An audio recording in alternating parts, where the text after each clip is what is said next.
Hey everyone, how are you guys doing? This is just gonna be a Genshin stream today. Normally I would do, normally there would be a collab today, but today's something different. So let me just get back to this.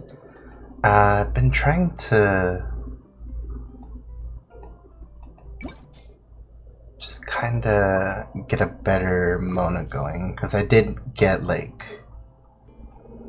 what does she currently have? She has that. Energy recharge. HP.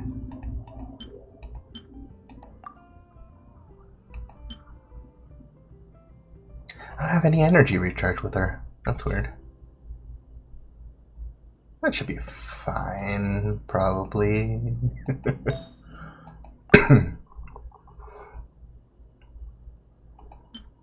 Crit rate, attack, defense, elemental. I need to get some more. Sorry if you hear my cat. He's been very vocal today.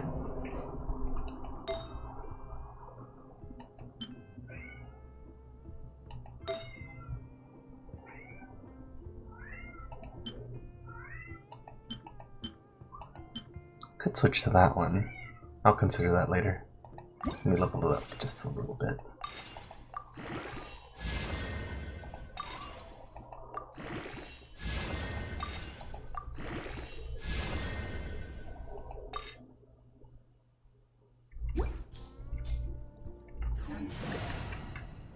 But yeah, I got the, I forget what you call it. Let me see. Masterless Stella Fortuna. I figured if it was going to be any of my characters, I wanted to make sure it was Mona. I think she was the first one I C6'd.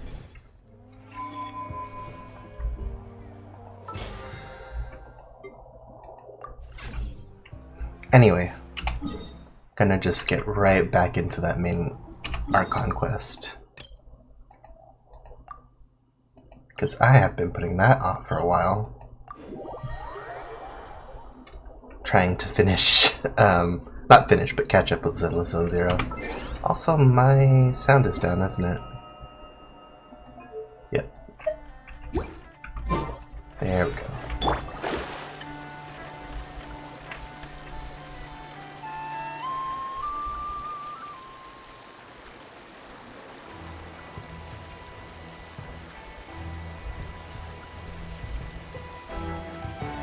Also, I could have ran into this accidentally so many times. Yet somehow I didn't. Oh, it's been a few days since we said bye to the others in Nasha Town. Still no news about Rarer, though. Where could he have slunk off to? If only he was gone for good. But with all the trouble he stirred up before, there's no way we've seen the last of him. Hello! You must be the traveler in Paimon? Hello, Radomir, who I've never met before. Seriously. Nice hat, though. Mr. Flint has been looking for you.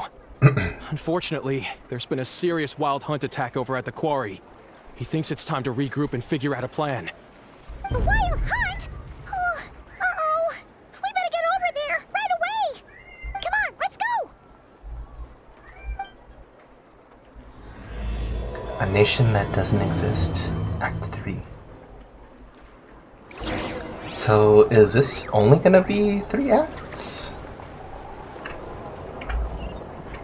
I forget how many acts, the other nations were.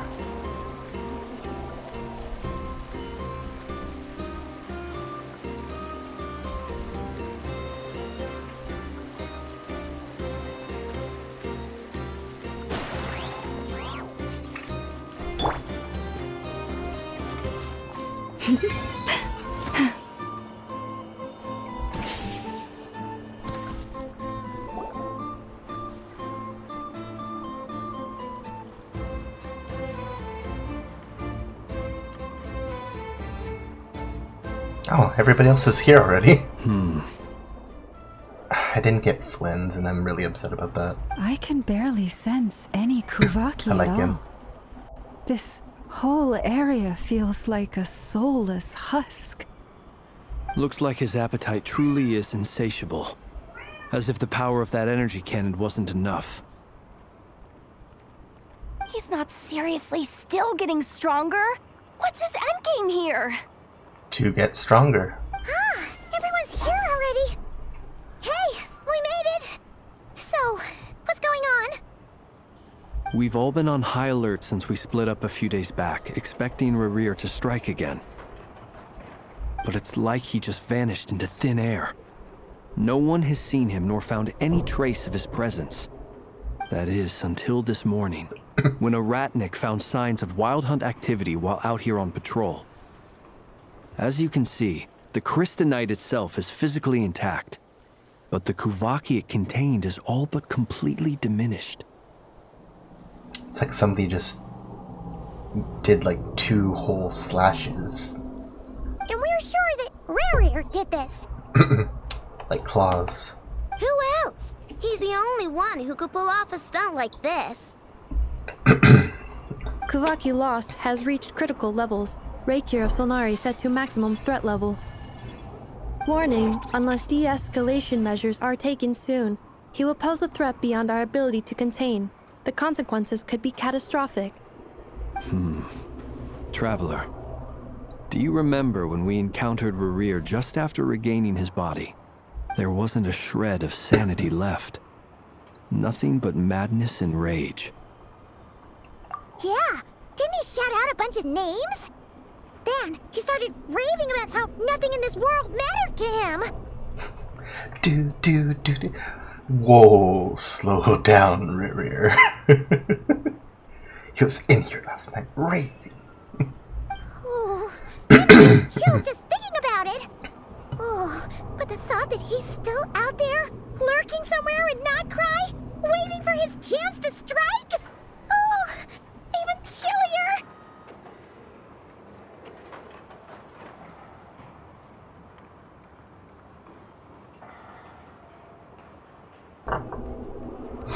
Sorry, I forgot to take my medicine today. Last time we fought, we were already at a disadvantage.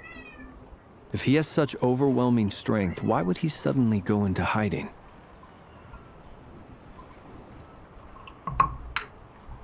Yeah, if I were him and I wanted more Kuvaki, I'd just take it by force. No point staying in the shadows.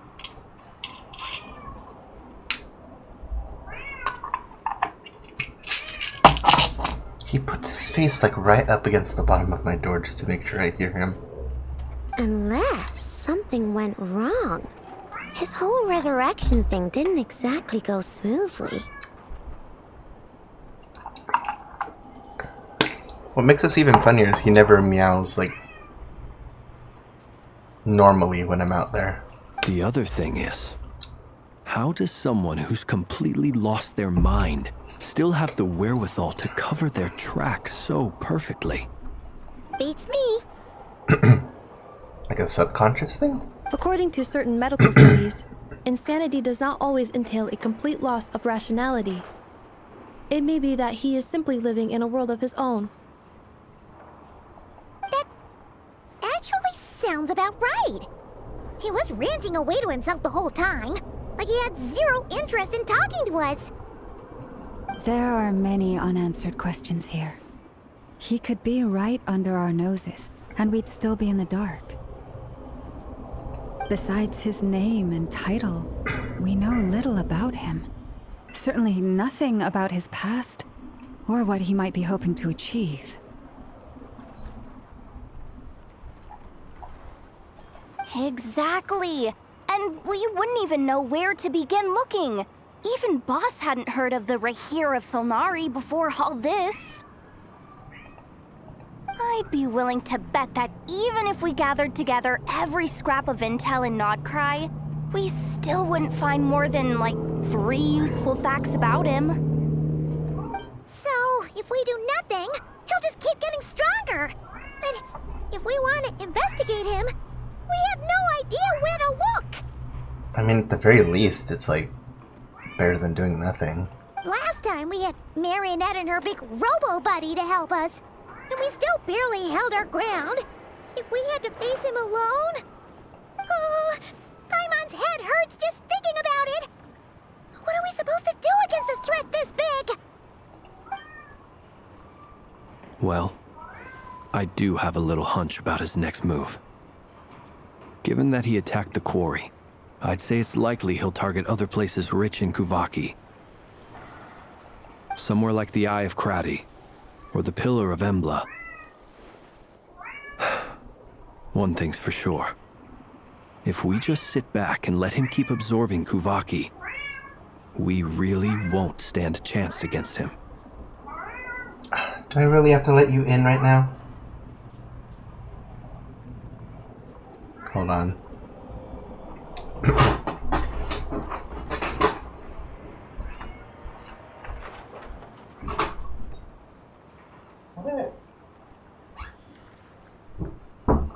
You better not want to leave later. Okay.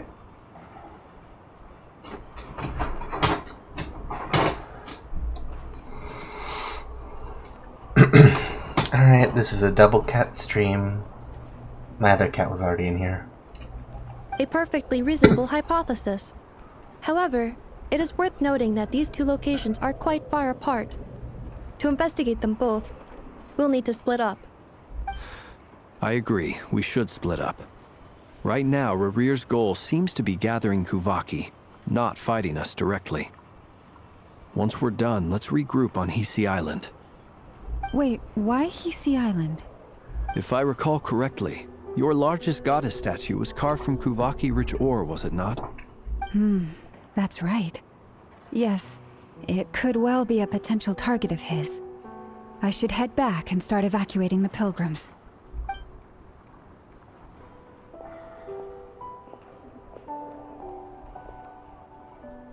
Splitting up's always gonna be risky. But I guess we don't have much choice, right? We're in a race against time here. And if we do run into Rear, what then? That's when you follow the third rule of treasure hunting. Run like the wind. Didn't you say the third rule was go with the flow? Yeah, you yeah, you go with the flow and run. I don't know. Did I? Anyway, whatever.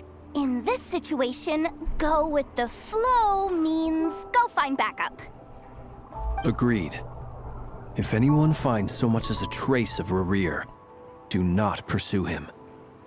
Get out of the area and alert the rest of us as soon as possible. We need to put safety first.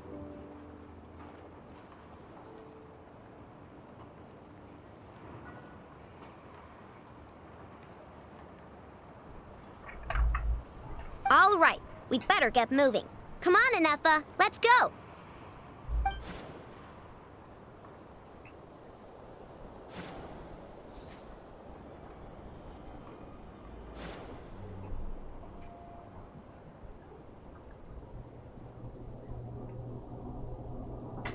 Oh yeah, what is Columbina doing during all this?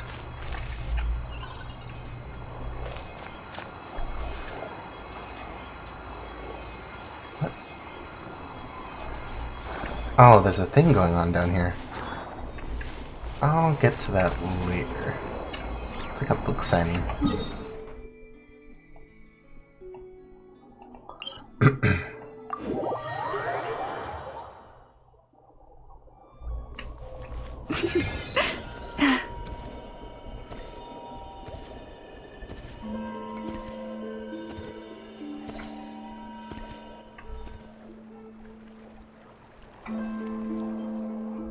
Any leads? Nope. Diddly squat. No clues to where he might be hiding. It feels like we're sitting on a powder keg that could go off at any second. Oh, I hate this feeling. I'd rather face him head on than be left hanging like this. So, you guys didn't find anything either? Not loving the word either. How about you, Flints?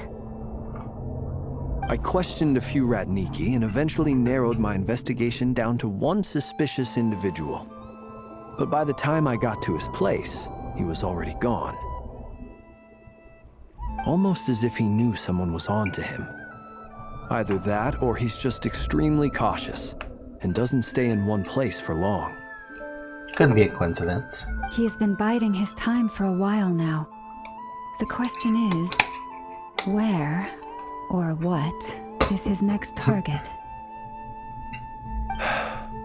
No idea. Since regaining his body, he seems to have lost all interest in the fragment in my possession. If he did still want it, he's had plenty of chances to take it. All we can do now is hope that Aino and Anefa turn up some leads. Wait, Oops. he's actually here? I didn't mean it! I swear!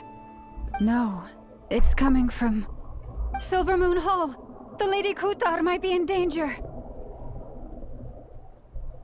Trying to wonder what she could be doing in there. Get over there! Quick!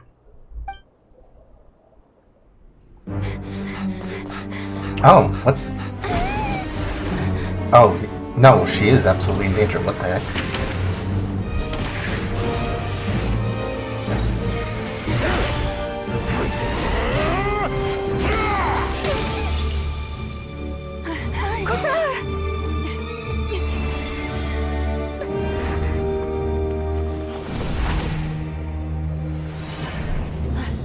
Very, very close. Somebody get her out of the water, please. Why is he attacking the damsel elect? What's going on? No time for questions. Stop him!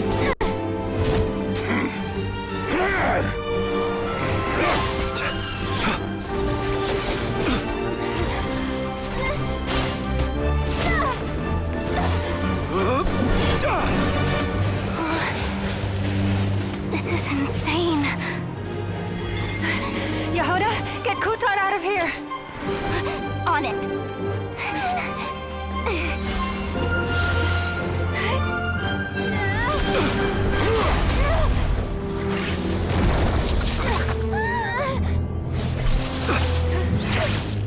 Look where your feeble light has gotten you.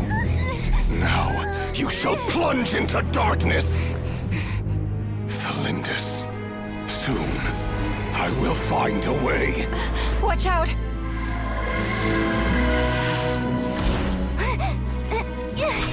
Wait, can you actually... Oh, well, not for long.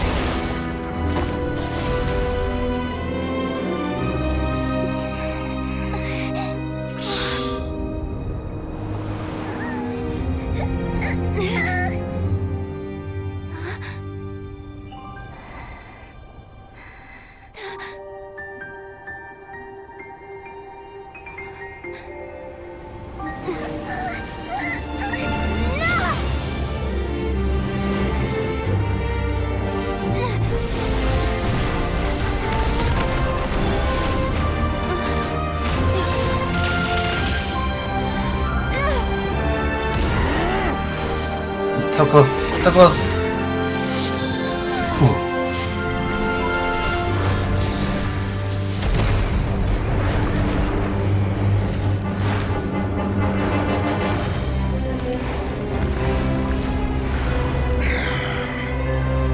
Find them, even if it means turning this place to ashes. Okay, I was not saying anything during most of that, but things just got really serious really quickly. That was too close! We barely made it out of there alive. What's that guy's deal? How'd he get so crazy strong? He's a threat to this entire nation. I doubt his strength could even be measured by conventional standards. I have a question. When me and Anefa showed up, we saw him chasing after this lady like he wanted her dead. What was that all about? Maybe she's like a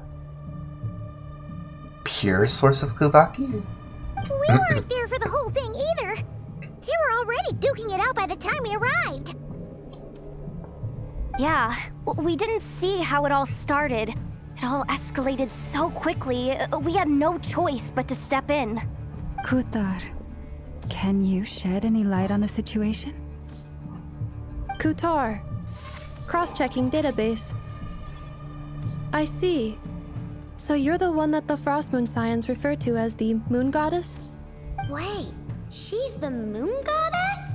Oh, no wonder she looks just like all those statues. You're good with machines, maybe not faces. There are many reasons why people might worship the moon, and just as many why they might despise it. I've never met that person before, but there was no mistaking his deep-seated hostility towards me. Why he holds me in such contempt, I cannot say. But since he hunts the power of the moon, it's no surprise that I am a target. Kutar. There are many potential motives. For instance, you help the traveler escape his grasp. This could be his way of taking revenge. It is also possible that he covets the Kuvaki inside you and seeks to take it for his own. The list goes on. But right now, devising a counter-strategy should be our #1 priority. The likelihood of this location being discovered is close to 100%. Where are we currently? It's like a misty miasma or something. Counter strategy? But we don't stand a chance against an enemy like this. Surely our only option is to run. He's not gonna chase us to the end of the world, right? So as long as we can sneak out of Nodcry undetected. No, I can't say that. Come on, Yehoda. This is serious stuff. You can't suggest we all just chicken out. Running is our only option. Huh? You seem surprised. But what other choice do we have? We are facing an enemy we cannot possibly defeat in battle. Well, I mean, yeah, but still. It's not too late. I can distract him, so you'll have plenty of time to make your escape. Wait, what? You're gonna act as bait? Doesn't that make sense? I'm the one he's after. There's no need for you to risk your necks on my behalf. A coyote doesn't stop for bypassers while it's howling at the moon. Do coyotes howl at the moon too? What is it, Loma? The Frost Moon Scions have already grown accustomed to life without their goddess. My presence here is no longer essential, and this is not my home, so you needn't ask me to stay. We can't just roll over and let him get away with this. That's not our style. Yeah, we can't just call it quits after everything we've been through together. Besides, she'd pretty much saved my life back there. If I just ditched her now, I'd never forgive myself. We can't overlook that you have saved our lives multiple times now. To talk of returning the favor would be a little crass for my liking. But suffice to say that we are friends, and friends look out for one another. River's true objective remains unclear. Even if we were to sacrifice Miss Kutar, there's no guarantee he would stop. But... Kutar, I know why you left the Frost Moon Scions so long ago. It was because people started treating prayer as a form of trade. They would make self-centered wishes, force you to accept meaningless offerings in return, and then expect you to perform miracles for them, as if that were their entitlement. If it were me, I might have walked away too. But I believe that time can change everything, and that sometimes it takes losing something precious to appreciate its true worth. After much reflection, I've realized that this was never about whether the Frost Moon Scions need you. Any relationship based on need is purely transactional. What I truly hope is that you'll choose to stay, not out of obligation, but as part of our family. You were born here, And now you've returned. Who knows? Perhaps it was the moonlight that guided you home. Thank you, Lauma. But my power is on the wane. I'm afraid I will be of little use to you now. Very well then. I'll do as you say. Both times you saved us, we were transported across great distances in an instant. Is that one of your powers as the moon goddess? It is, but I find it very draining. I barely managed to pull it off just now, and it will be some time before I'm strong enough to do so again. Rejected by the world, my power is dwindling. Like a lake, cut off from its source, slowly shrinking away. Now, it has almost run dry. What do you mean, rejected by the world? The 3 moons belonged to the ancient bygone era in which they came into being. From the moment I was born, the world itself has been steadily sapping away at my strength. The 3 moons are not one and the same. As the goddess of the Frost Moon, I cannot wield the powers of the other 2. Yet moonlight has a way of blending together. Each can reflect the other's glow. So when our fingers touched, I was able to restore my strength by drawing Kuvaki from the eternal moon's marrow. But this method of recovery is painfully slow. If only we could find the... It's the Wild Hunt! Even faster than we expected. We'll have to finish this conversation later.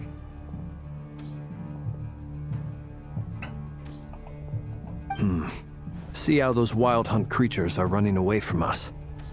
They're likely just a scouting party, which means Rerir won't be far behind.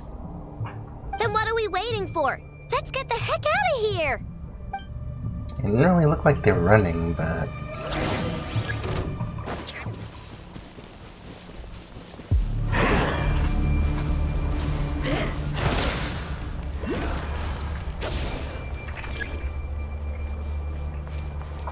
What am I doing? Forest Protector.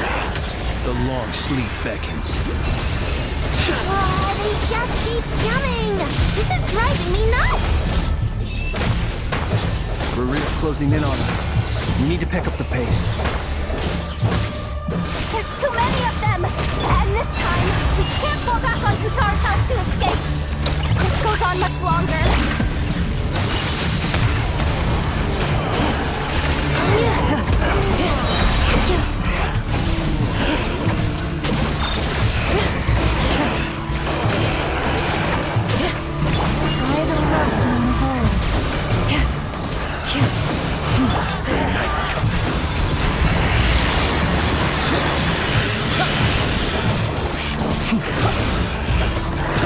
Observe. Close your eyes. Night falls.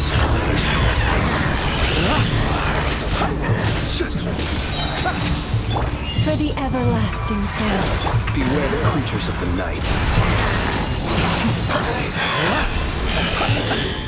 Annihilation mode.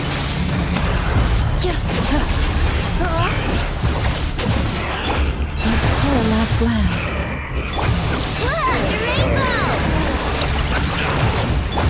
Be silent.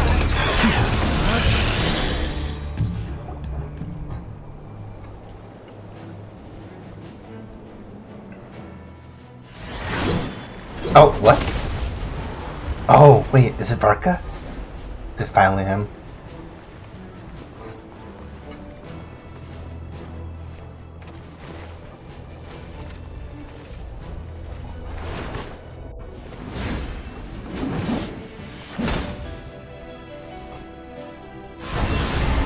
For a second, I thought it was Diluc, but it would be weird for him to be all the way What's the over here. matter? Bit off more than you could chew?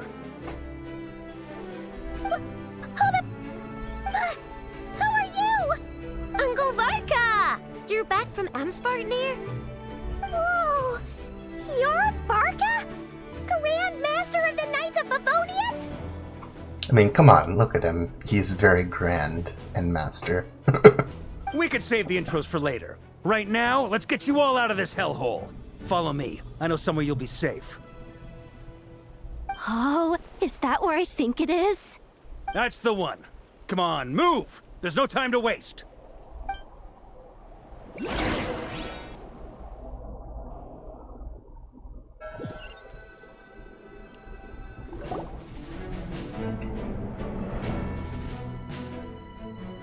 Wow! Where are we? This is so well hidden. Well, that goes without saying. This is the Knights of Favonius' meeting place in Nodcry, and a contact hub for the Northern Intelligence Network. AKA, the black market of intel. No matter what faction you're with, it's the place to buy and sell information. Their headquarters are in Nodcry, but they've got contacts in every nation. As an expeditionary force on foreign soil, working with them has offered us the most effective way of getting our hands on reliable local intel. This is where we meet, so naturally, it's secure. Anyway, where were we? Folks from Nodcry should be pretty familiar with me by now. But I believe this is the first time we've met. Oh, absolutely. Allow me to introduce myself. I am Varka, Knight of Boreas, and Grand Master of the Knights of Favonius. It has taken so many years to finally meet you. We've heard all about you. This meeting's been a long time coming. You look way younger than Paimon expected. But you definitely have that Grand Master vibe. Yeah, I have to admit, I have pictured you with a beard. Well, I'm no spring chicken. Just not showing my age yet. Definitely feeling some of that back pain today, though. Rushed back from Amsfartnir without a wink of sleep, only to get right into another fight with that freshly revived maniac. Another? You mean you fought him before? It's like, yeah, I've been running all day and all night, and when I finally had to fight, my back really hurt. Yep. He wasn't nearly That's as strong back then, but he was still a formidable foe. I brought some of the knights along to give him a little surprise, but he saw us coming from a mile off. How old are you? My squad took heavy injuries, and I barely made it out alive myself. We knew it might have been our last chance, so we staked everything on it. But still, it wasn't enough to stop him. I tried tracking him down afterwards, but he didn't leave a trace. Even in his unhinged mental state, he's as cautious as any trained operative. So, I decided to come find you. And as luck would have it, turned up to find you being ambushed by the Wild Hunt. The rest, you already know. Is that why he's been frantically absorbing Kuvaki these past few days? Because he sees you as a threat? Maybe I'm part of the equation, but even if I weren't, I'm sure he'd still be gathering power. He's clearly working up towards something. How strong are you, then? Note to self, Uncle Varka's strength rating officially upgraded. Guess it's my turn to ask questions now. So, what exactly has been happening in Nodcry? Why is the Wild Hunt returned in humanoid form? And why is it after you? That's a long story, but I'll try to make it quick. I know. Wow, I had no idea so much Basically, had Iron happened. brings back up the speed. Sounds like you guys have really been through it. So, the Kutar is actually a Fatui Harbinger. And all this Wild Hunt activity in Nodcry is the work of the Raker of Solnari, one of the 5 sinners. That's a lot to take in. Need some time to wrap my head around it all. I'm truly sorry, Mr. Varka. You stood with us against the Wild Hunt and did everything you could to stop it from escalating into a full-blown catastrophe. And then, the one time you're away, it all comes to a head and all your hard work gets undone. You've got nothing to apologize for, Miss Moonchanter. You can plan 100 steps ahead and still slip up. That's just life. No one knows what tomorrow holds. You can't predict which way the wind will blow next. And, to be perfectly honest, I can't say I'm surprised. For all the times we've defeated the Wild Hunt in the past, we've never been able to completely wipe it out. Turns out, we were just delaying the inevitable. But now that a new variable has come into play, fate may well take a different course. A new variable? You mean us? Who else? And in a strange way, I think his resurgence might not be an entirely bad thing. The Wild Hunt is like an unrelenting force of nature, but Rerir is an individual with an agenda. He's gotta have a weak spot somewhere. That said, while I know I was explaining everything just now, some of the points that Mr. Flint's added caught my attention. You mean about our mystery ally? That's right. From what you've said, not only did they lead you straight to some key files, they also shielded Hisi Island from a lethal Kuvaki blast. I don't know who or what could pull something like that off. Heck, even Miss Columbina doesn't have a clue. I hadn't heard the story about those files. Would you mind repeating their titles for me? I'll be honest, I forget if they showed who helped shield the island. So the only one I can think of is either Alice or Durin. I don't see how Durin could do that though. Wild Hunt Phenomena Log, a Nodcrian Ratnik's Field Journal, and Kuvaki Survey Log. Oh. No. Still doesn't ring a bell. Another dead end. Guess all we can do now is hope that our mystery ally keeps showing up when we most need them. Still, it's safest to assume they won't be intervening again. From here on out, we'll have to resolve this crisis by ourselves. Your intel also explains something else I've been wondering about. The reason I led my team to Amsfarnir was because we'd had reports about a possible source of the Wild Hunt showing up there. But once we looked into it, it turned out to be a red herring. I don't know who was behind it, but clearly, it served its purpose. I doubt it's by chance that he happened to make his comeback while my attention was diverted. And from everything you told me, it sounds like his scheming began well before his return. So maybe luring me away was all a part of his plan. But is it even possible that he orchestrated all of this by himself? The Moon Maiden and the Raker of Solnari. Nodcry of all places. The way everything is unfolding, it can't be a coincidence. So, what do we do now? Got any ideas? Right now, we've got at least 3 things to consider. Let's go through them one by one.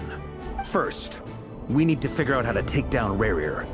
If we can't beat him in a straight-up fight, the rest won't even matter. To my knowledge, the bulk of Nodcry's fighting force is already gathered here. But even with everyone united, we're still no match for Rerir in his current state, let alone with his power still growing. What if there was a way to tap into a new power of our own? How so? Have you thought of something, Columbina? 3 moons once watched over this world. The Eternal Moon was the largest. The Frost Moon was the brightest. And the Iridescent Moon was the most mysterious. So we would need the iridescent moon marrow? They say that back then, the 3 moon goddesses wielded immense power. Enough to shape the workings of the world itself. I now bear the Frost Moon's power, and the Eternal Moon's marrow resides within the Traveler. Hold on. Are you suggesting? The iridescent moon, the last piece in the puzzle. That's right. If we can find the Iridescent Moon's marrow, I will be able to regain my strength much more quickly. The 3 moons are said to stir the tides and illuminate all things. Perhaps they hold further secrets beyond our understanding. According to my analysis, the solution is feasible. However, it is subject to one major condition. How do we locate the Iridescent Moon's marrow? I know a way, but we will need to visit the Fatui's Experimental Design Bureau. The Experimental Design Bureau? Are you saying we need to involve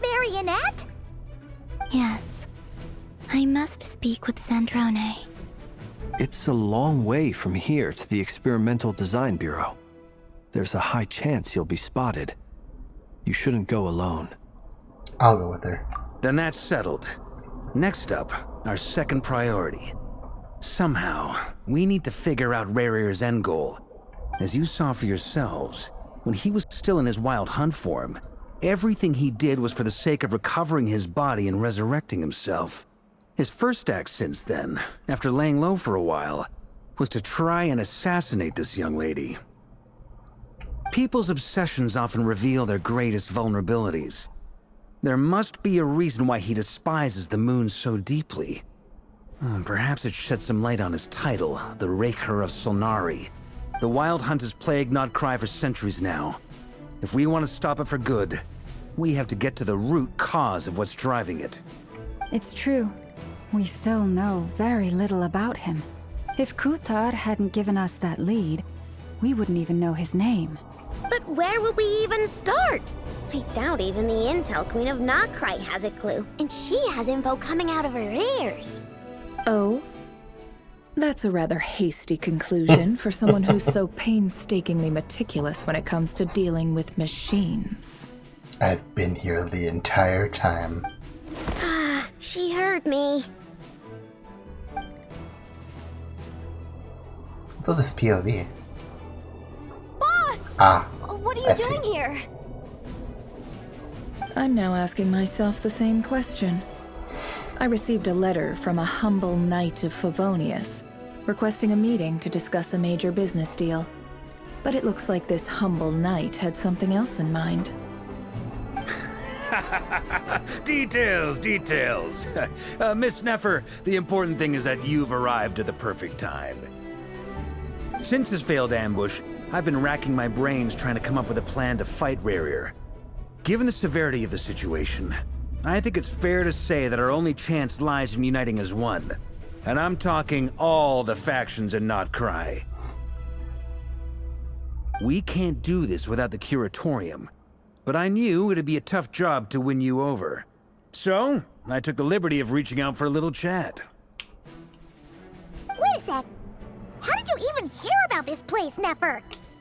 Didn't you say this is meant to be the Knights of Favonius' meeting spot? And a contact hub for the Northern Intelligence Network? And isn't it supposed to be super hidden? You really think he could have gotten settled in Nodcry without my help? Besides, I'm the one running this gig. Of course I know where the meeting place is. Okay, so she's the Northern Intelligence Network, right? Allow me to introduce the current head of the Northern Intelligence Network. If it's intel you're after, she's your woman. Pretty much seen and heard it all. I mean, that's kind of obvious. Please spare me the flattery. Let's cut to the chase. Seems like you've run into some trouble, huh? You bring Nefer up to speed with what's been happening. Well, this certainly qualifies as an unforeseen crisis. On behalf of the Curatorium of Secrets, I wish you all the best of luck. So you're just going to sit this one out? Why should I get involved? What could possibly be in it for me? What if we told you we can't do this without you? It's not really convincing her. Oh? Then I'd say you'd better make it worth my while. I don't work for free. You don't tell them that at first. You hire them and then you tell them that how much you need them. I can't put a price on something like this. It's just not in my nature. But then again, you and I have always been polar opposites in this regard. So I can't exactly say I didn't see this coming. If you insist on compensation, I will pay you. Consider this a formal commission. Sound fair? You just don't give up, do you? Too bad. I know you well enough to know you can't afford my prices. The riskier the job, the more it'll cost. And a Moonchanter's stipend isn't exactly generous. Unless you're planning to start passing the donation box around among the faithful. Jeez. Boss, just a thought. If they come up short, maybe you can take the difference out of my next few paychecks. Things got really dangerous during the fight with Rarir. If this girl hadn't saved me, I'd be ley line fodder by now. I'd be gone for good, boss. If there's any way we can make this work, I'd really like to help her. Please? I'm begging you. This is why I'm always telling you never accept favors. They are the hardest debts to repay. You're trying really, really hard to stay neutral. You have to be careful who you get involved with, or Like you involve all painfully. kinds of misfortune. Very well, Yehoda, I will help. But just this once. Don't count on this happening again. Flynn's, that fragment that Rerir was after, do you still have it on you? Of course. Let me borrow it. I need it to follow up on some leads. Wait, you actually have some leads? Shh. This is top secret information. I get it. We all have things we'd rather keep to ourselves. Plus, I know we can count on you, so we'll leave the intel gathering in your hands. And that brings me to the third and final item. We need to find a way to distract him. We need time to make our move, so someone will have to stall him. I'm in for this part, no matter what. Anyone coming with? Count me in too. Come off it, you two. Quit playing heroes. I'm way ahead of you here. Nefa did a scan of the Moon Goddess's Kuvaki signature, and we're gonna use it to make some decoys over at the Krumkake craft shop. Anyone who's in, follow me. Once they're ready, we'll deploy the decoys across Notcry. So as long as the rest of you keep moving, he won't catch on to your scent and won't be able to track you down. I like it. Genius idea. No biggie. All right then, we'll split into 3 teams. Once your team has finished their mission, return here and wait for the others. Dismissed!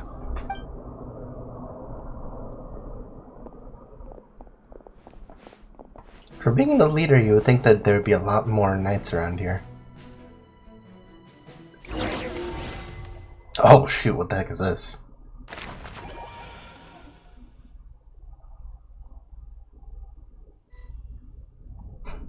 Team Damselet, Traveler, and Paimon. Lady Damselet. Wait, and you two? What are you doing at the Kuvaki Experimental Design Bureau? We've been doing our best to mind our own business lately. But if you're just gonna waltz up here like this, you're seriously pressing your luck.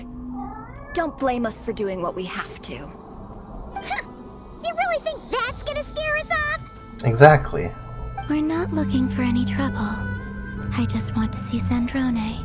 Do I need to remind you that you're still a wanted fugitive for deserting us? Out of consideration for our former ties and the crisis we're all up against, we'll let you leave in one piece. But don't even think about trying to get inside. Let them in. You guys don't get paid enough. No, wait, that doesn't work here. You guys aren't even at the level of clearance. You guys are the peons. But... Are you going to make me repeat that? No, my lady. You two are just extras. Sandrone seems to be in a good mood. Must be maintenance day. Alright, hold on. He wants to leave the room now. Do you really want to leave now? Alright, come on.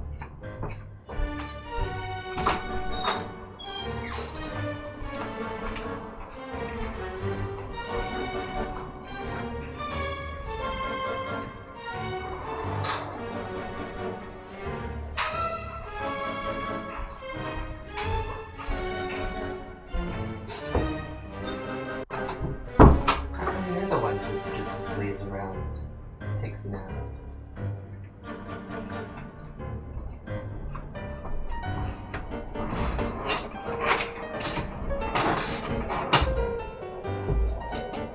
Alright, I'm back.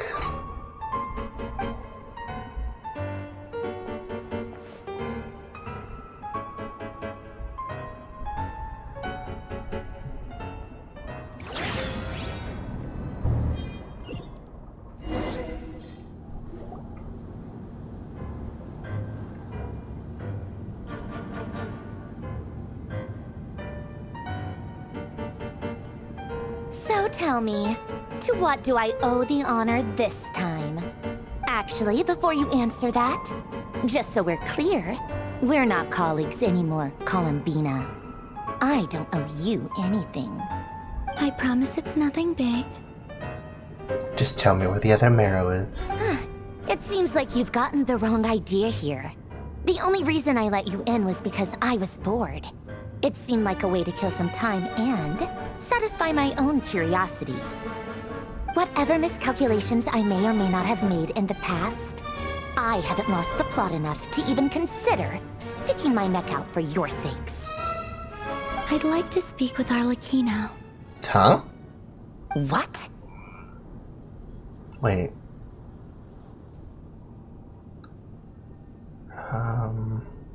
Does she have the other marrow?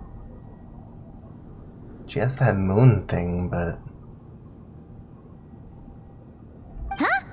You mean the knave? I'd like to speak with Arlecchino. Is she in Nodcry? No, she's not.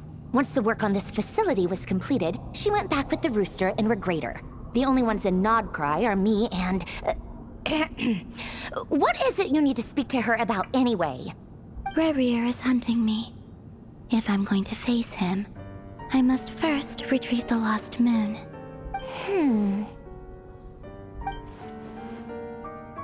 Marionette seems lost in thought, but she doesn't look surprised. She must know more than she's letting on. I don't understand what Arlecchino has to do with the iridescent moon's marrow, but at this point, I have no choice but to go along with Columbina's plan. Is that a no, then? We're only doing this to stop Rerir. He's our common enemy. As if I need reminding. I was this close to settling things with him before someone decided to whisk me away to their weird little garden.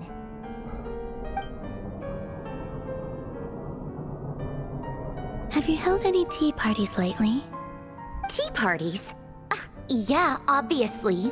You don't seriously think we'd pack it all in just because you aren't here.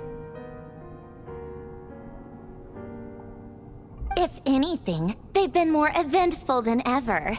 Just me, Arlecchino, and a bunch of insolent, insensitive guests who won't stop asking where you've gone.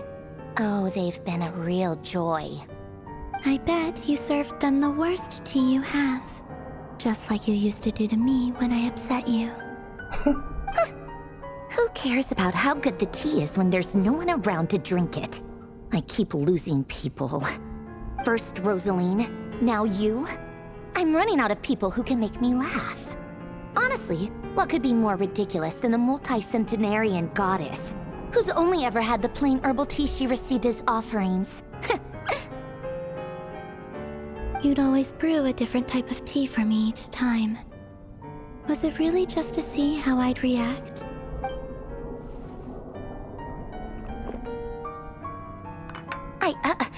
Well, duh. Why else? Watching you squirm was practically my only form of entertainment. Or was she genuinely trying to introduce Columbina to new flavors? Maybe all that coldness is just an act. They actually get along. Oh, yeah. And Capitano sometimes used to bring Tartaglia around, too. But I guess we won't be seeing him again.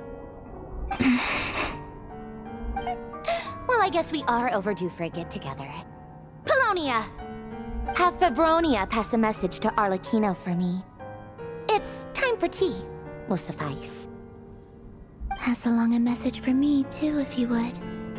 My body cannot contain the marrow of 2 moons, so I'll be leaving one of them in her care. Excuse me? Who said you were on the guest list? If my tea meant that much to you, maybe quitting the Fatui wasn't your brightest move.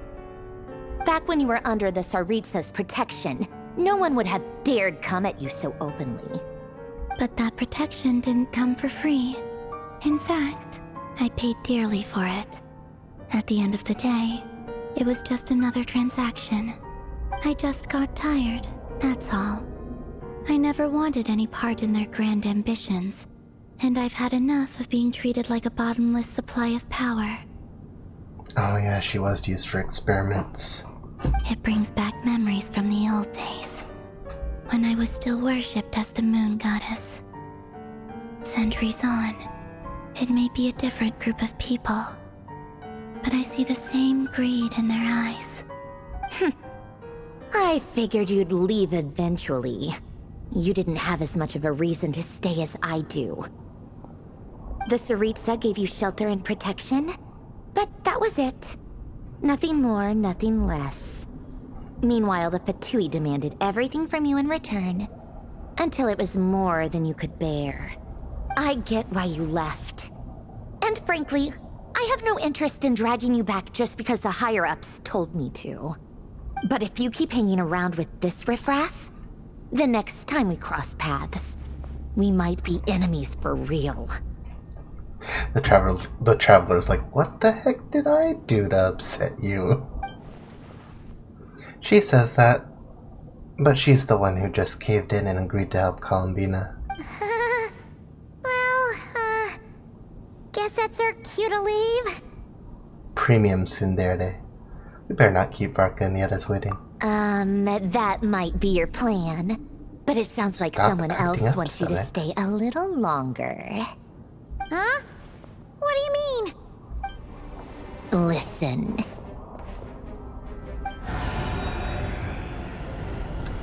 Wait, they're in here? My lady, it's the Wild Hunt. A horde of monsters is headed straight for the facility. Another uninvited guest trying to crash my tea party. Clear the area. I'll handle this. Wait, what? You want us to leave you here by yourself? You'll be lucky to make it out of this alive. You really think you can afford to worry about me? Go on, get out of here. You may have stopped Polonia from crushing him last time, but I've made sure that won't happen again. The entire Experimental Design Bureau is rigged for war. Stay and watch if you want, but it'll be at your own risk. You're not flagged as friendlies in the weapons system. Just be careful, okay? Don't tell me what to do! Look, if you're leaving, make it quick. Or you'll just get in my way. There's a secret passage on the second floor. It'll take you right to the plains out back. Stare all you want, Columbina. You're not getting another invitation to my tea party. I know. But thank you anyway, Sandrone. This is exactly why you shouldn't hang around with those people. All their melodrama and sentimental nonsense is rubbing off on you.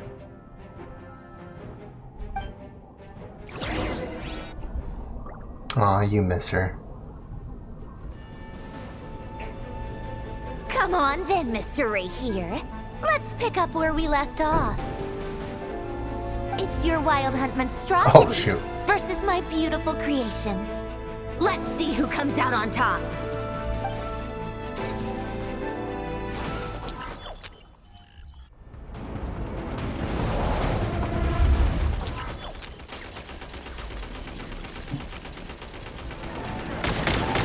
Oh, this is interesting.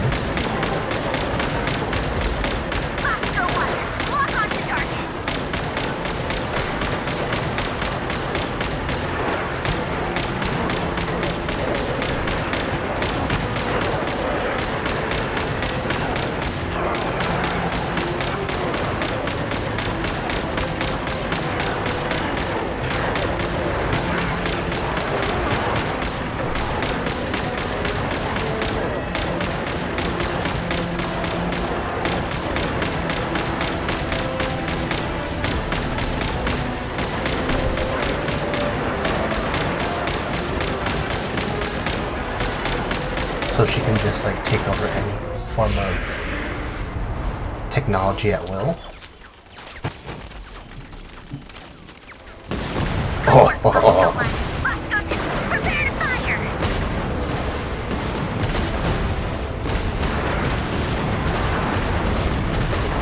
Possible number 2.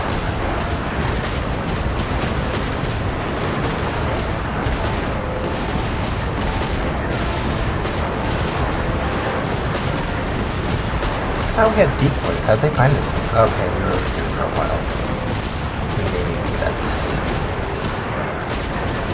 why.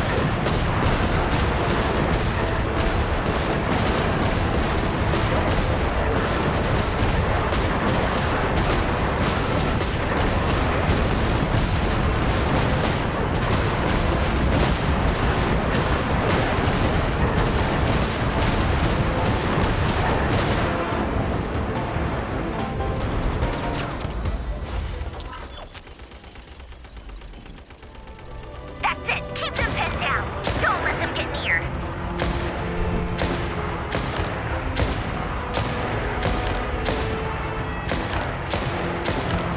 Okay, so this is like a sniper, I guess. Not that great of a shot.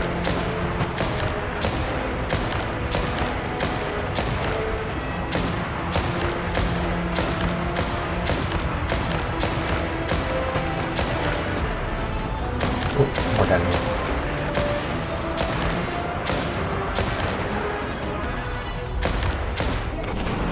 Rotate out. Deploy all backup units. Get in there and hold the line.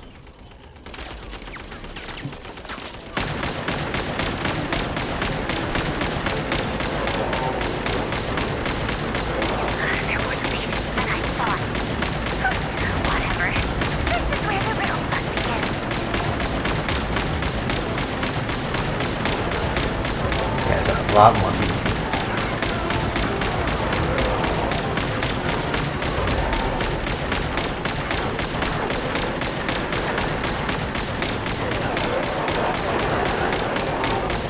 Don't worry. Once this is over, I'll put you all back together again. I promise.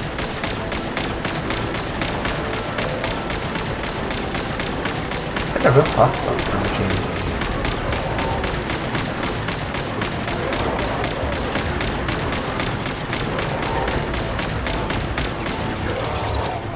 Warning, the machine is severely damaged. Finally, the Ranger himself. Time to... Yeah, too late. Huh? Where'd he go? Uh-oh. Oh, hey. Sup?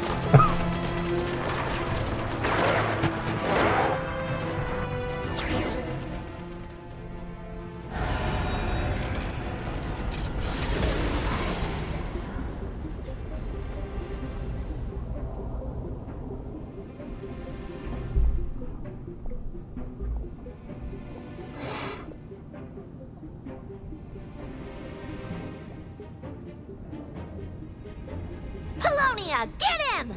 I've upgraded Polonia again since our last encounter, and uploaded every last scrap of your data. So let's finish this, once and for... She's not here. Where did she go? Hey! Over here, you big... Curse it. Moon. She does not like being ignored. Keep searching. She cannot have gotten far.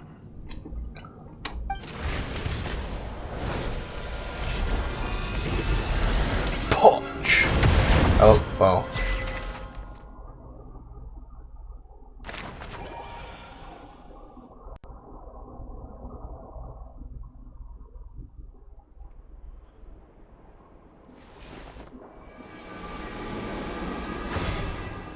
Fill it with the green goo.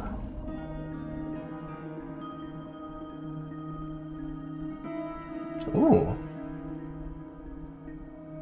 So this is your method for investigating Rarir's past. It almost looks like some kind of ceremony. Good deduction. But it's quite a different affair from what you're used to with the Frostmoon Scions. Whoa! First time I've ever been in here. Boss always said it was off limits, so I pictured some kind of creepy dungeon. But it's actually kinda nice. Oh, I guess this must be Sumero decor? That's where Boss is from. And that nice shopkeeper who sold me my treasure compass.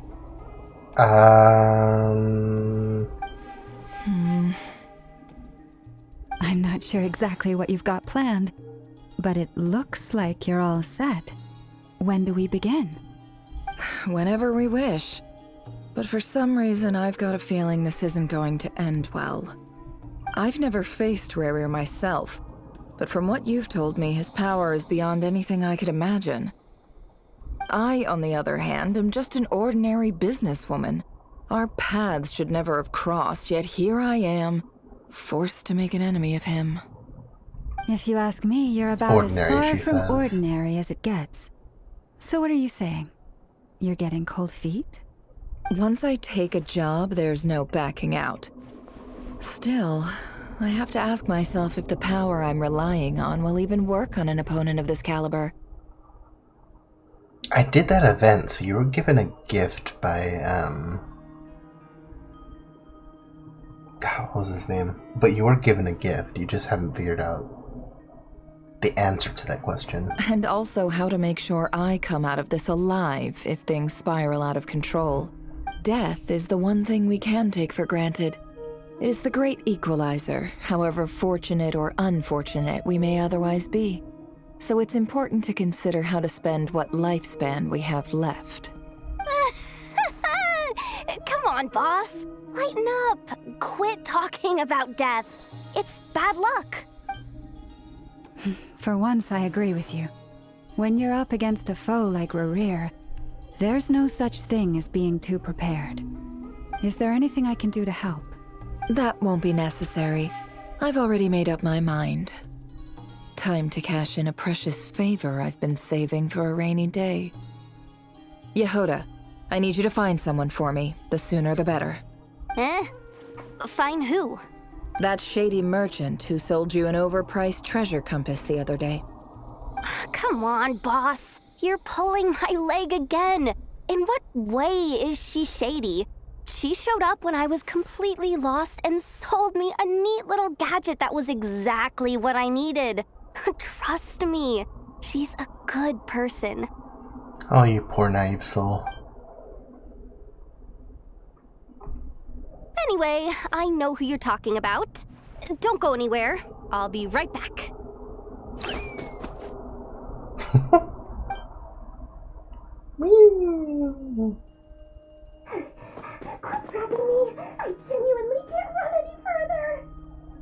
You probably could have just lifted her and ran all the way here.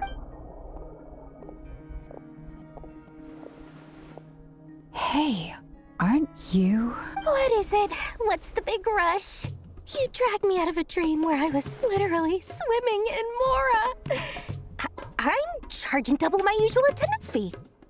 See, look how easygoing she is. After that rude awakening, she could have completely snapped at us. But instead, she kept it together and just asked for an extra fee. Dori Sangama Bay? I never would have pictured you two doing business together. If you want to make it big and not cry, it's all about connections. Lady Nefer just so happens to have a lot of intel that interests me. And she also did me a big favor in the past. It was back when I first arrived in Not Cry. My trusty assistant, the genie in my lamp, had an adverse reaction to the Kuvaki and fainted.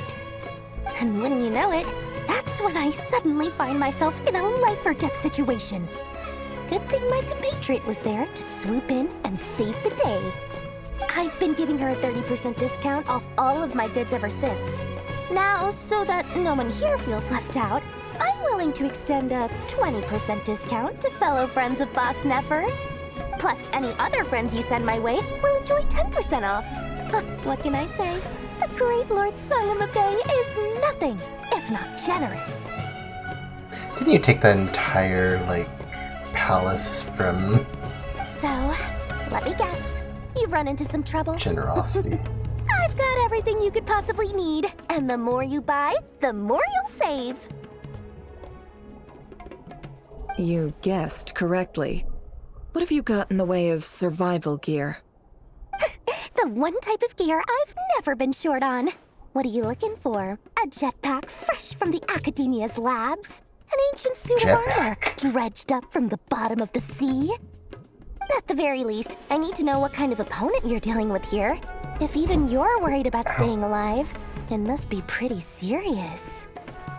What if I told you it's someone with the power to bring a nation to its knees? Is that so? Then we really are talking top-shelf treasures. I don't have anything like that in stock right now. I'll have to ask my supplier. Your supplier? A powerful woman, make no mistake. I can't reveal her identity, but luckily for you, I hear she's planning to visit Notcry in the near future. Okay, so that has to be Alice, right? If you're willing to wait, I can ask her when she's here. Can't say exactly how long that'll be, though. Then, let me put it another way. What would you do if you encountered an enemy like that? Roll over and serve yourself up on a silver platter? Of course not. I have a handy little trinket from one of my generous suppliers, which... Hold on. What exactly are you getting at? No, this is for my personal use only! Let's just say I'm borrowing it, all right? Just for insurance purposes. You'll get it back later. Favors are the worst kind of debt to owe, and now you've got a chance to repay one. A win-win situation, don't you think?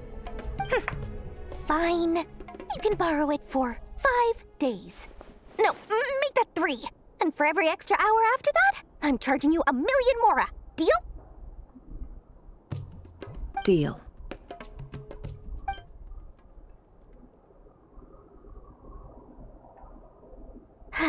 What a way to start the day.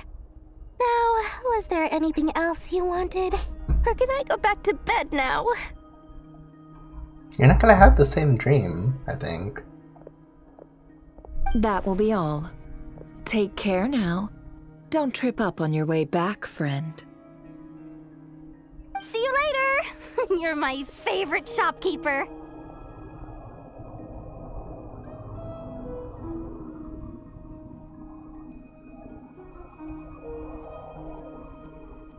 Excellent.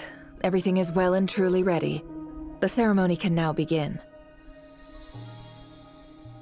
After initiating the ceremony, your minds will follow me wherever I go. You will see many strange things in your mind's eye. So remember, don't be frightened, and don't make a sound. And do not blink. After laying down the ground rules for everyone to join on the trip... Now then, let us peer into the Raker of Solnari's past.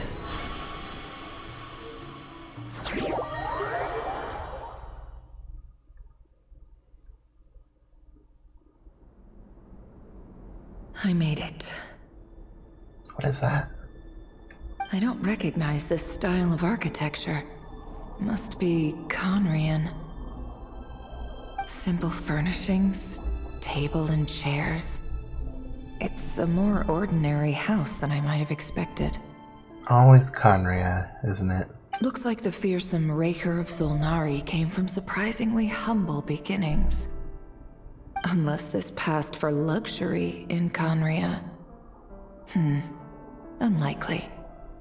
It was said to be a very prosperous nation in its heyday. Anyway, I'll keep exploring.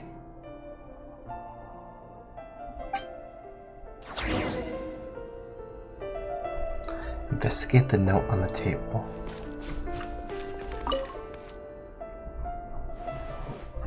A handwritten note. Hi, Reverie. Since you're working extra hours tonight, I thought I'd keep myself busy by checking out that new kebab shop. I've heard good things about their menu. I'll test it out, and if it's as good as everyone's saying, let's go back together sometime. P.S. New stash from the Universitas Magistrorum. I brought some goodies home. A few teacups and a pin rack. Hope you like them. They didn't sign their name. But they must have been close. Sounds like they were living together.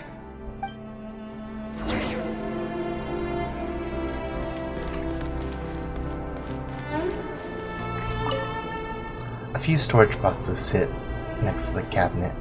Everything inside is neatly organized. Whoever lives here is enjoying a pretty comfortable life.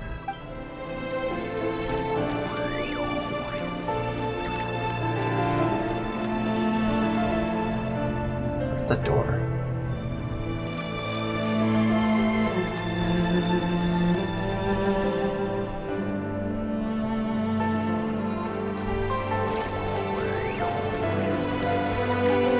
Oh, there's a mirror. Oh. So that's him. Well, before at least.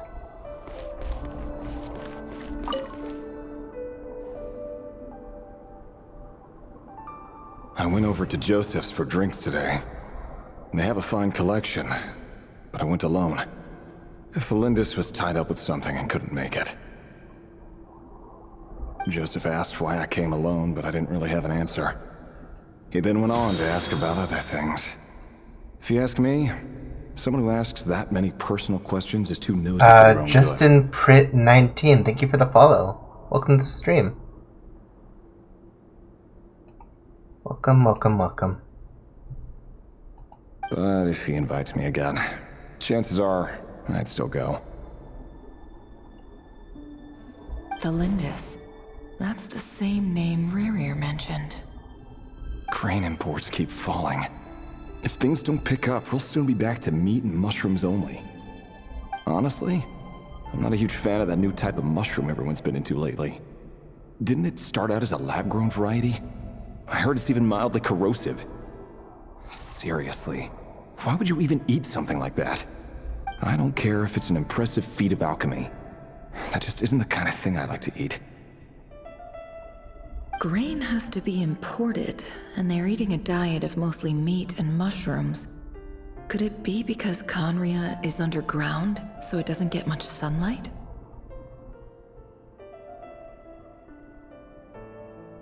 Oh, and by the way, I have noticed, and I think this is you, liking my art, so thank you for that.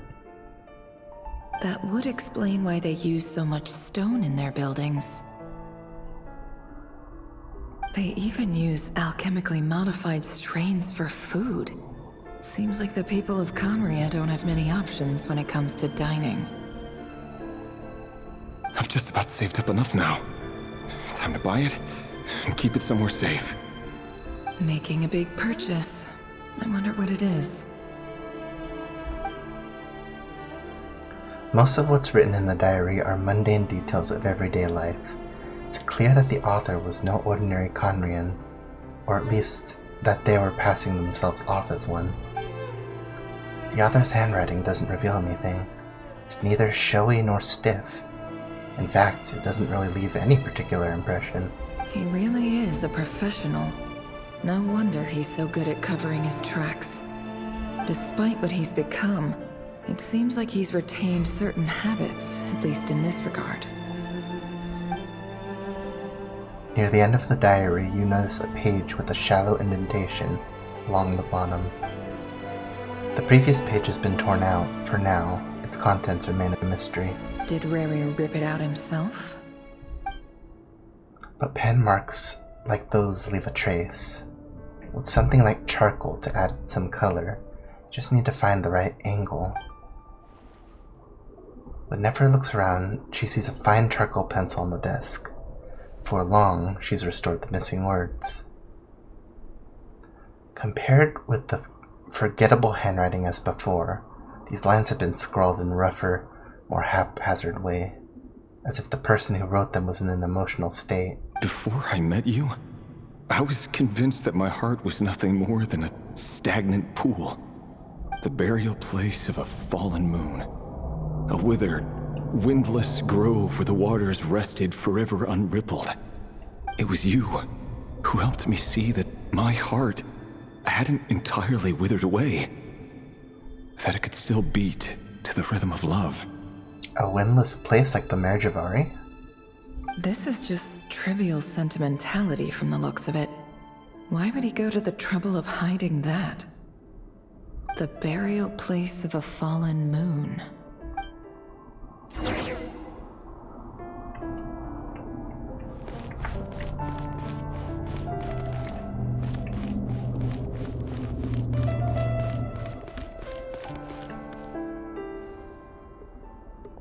Rerir, over here.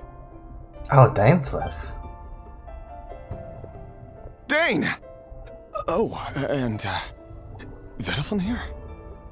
What a surprise to see you here, sir. Hello there, Rerir. You need not address me so formally outside of court. He doesn't get that much free time, so I invited him over for a drink. Even the court prophet deserves a break every now and then, right? Well, I'm flattered. So, what are we discussing today? Hey, don't look at me. As far as I see it, we don't need an excuse to have a few drinks. Come on, don't give us that. Didn't you say you were about to pop the big question? How's that coming along? Who'd have thought the Great Twilight Sword was an even greater gossip? I just didn't expect you to be the first one to settle down and get married, that's all. He's so easygoing before the fall of Conria. Yeah. If you told me that a few years ago, I wouldn't have believed you either. So, are you planning to come clean about your job then? I'm guessing you still haven't told her. Sure, I'll have to tell her at some point. But I'll need to pick the right time and place. To be honest, I have no idea how she'll take it. Come on, stop being such a pessimist. For all you know, she could be thrilled. I bet she'll be much more impressed by your actual job than the one she thinks you're doing now. A member of the King's Guard. Quite the cover story. Does the king himself even know? Of course he does. Anyway, enough about me. How have you been? Me? Same old, nothing much to... Huh? What's up, Ved? It's nothing. Vediflin, Dainsleif's elder brother. Renowned throughout the court of Conria as the Visionary, and said to possess a wisdom far beyond the reach of any ordinary man. Oh, thank you so much. Good luck with that, Justin Pritt. And thank you for coming here, honestly. I always, love having the company. So, take care. It was nice meeting you too. And yet, despite the gulf between us, he seems to have something to say about me. Does he even know me? Does he see me as a friend of his brother, or just another of the Vinster King's blades? Why did he react so strongly? Was it really to do with what we were talking about? Brown, curly hair and brooding blue eyes. So this is what Rerir looked like back in the day. Perfectly normal. No different from anyone else. Oh, hello, you Emiro VT. Welcome to the stream. As frightening as this monster is in the present, there's something even more unsettling about seeing the human he used to be. I'm doing pretty good. How are you doing?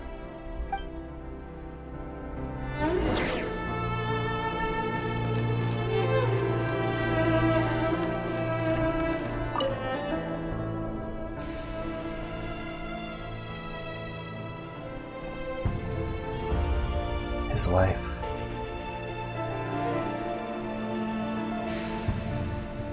Felindus? You're back early? Or his soon-to-be wife. Our equipment's being serviced today, so I got off earlier than usual. How's your day been?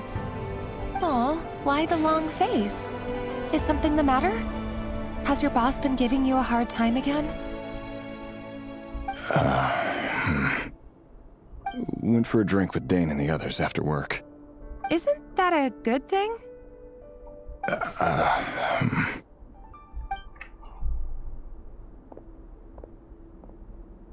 Vediflin showed up today too. You know, Dainsleif's older brother. Game's been going pretty good so far.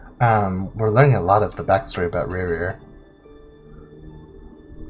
Ah, Mr. Vediflin. Yes, I've heard of him. They say that everything he says ends up coming true. He overheard Dainsleif mention that I'd recently proposed, and seemed to have an issue with it. But when I asked what it was, he kept it to himself. So, You're worried? You can be such a child sometimes, Revier. We're nobodies. Why would the Visionary be concerned about us? I'm sure someone in his position has much bigger fish to fry. Maybe you're right. You worry too much, Revier. We've been together for ages now, and everything's been going so well, has it not? You've even proposed to me. So, you do remember. Tell me then.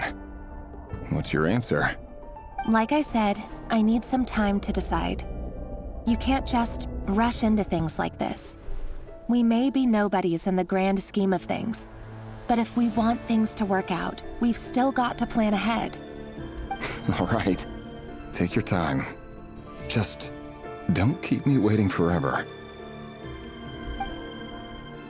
Oh no, what happened to her? Nobodies. Sounds about right. In the eyes of people like Battlefielnir and Dainsleif, what do we matter? Oh hey Leo. Thanks for coming.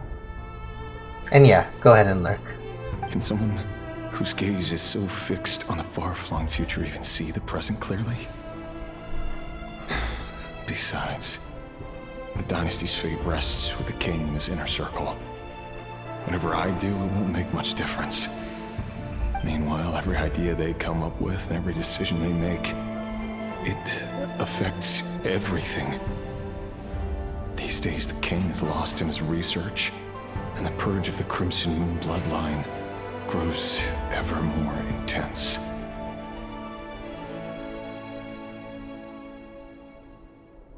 The opposition tried to speak out, but nothing came of it.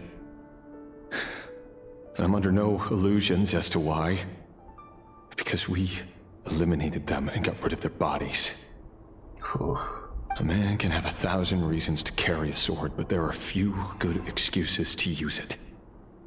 Yet the king has never even considered a gentler approach, and he never will. Oh, by the way, Leo, I have company right behind me. Remy's in the room. He can't hear you, but I'm sure he can, like, feel your appreciation for him. Finn was in the room too, like, for a bit, but he left. He wanted to come in here so badly, and then he wanted to leave so badly. What becomes of someone who kills on another's behalf? Can he ever find true peace? I like these angles.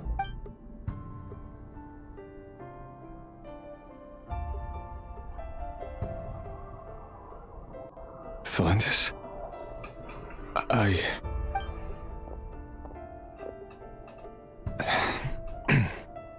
It's nothing. You were right. Fate has never smiled upon nobodies like us. But by the same token, it's unlikely to bear a grudge against us either. There's no reason we can't keep living happily together, cherishing the simple joys of each day as they come. See? You just need to stay positive, Revier. I can feel your warmth, your breath. You're right there, right by my side. Oh no, she's his emotional anchor. Something bad is gonna happen to her, I already know it. Just seeing you makes me happy in a way I can't explain. And that's something that no one could ever take away from me. So smile, my love. Let go of that frown. She has so many death flags, she's speaking in semaphore. About the graphics though, I've never played this before, but my friend asked me to try it. How's it so far? It's pretty good. It's free to play, so obviously, like, you don't have to put any investment into it. The most you will be putting into it is time, as the point in the story I'm in right now is, like, really, really far from the beginning.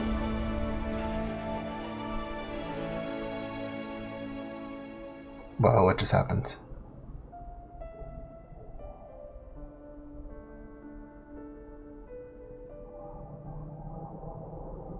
Okay.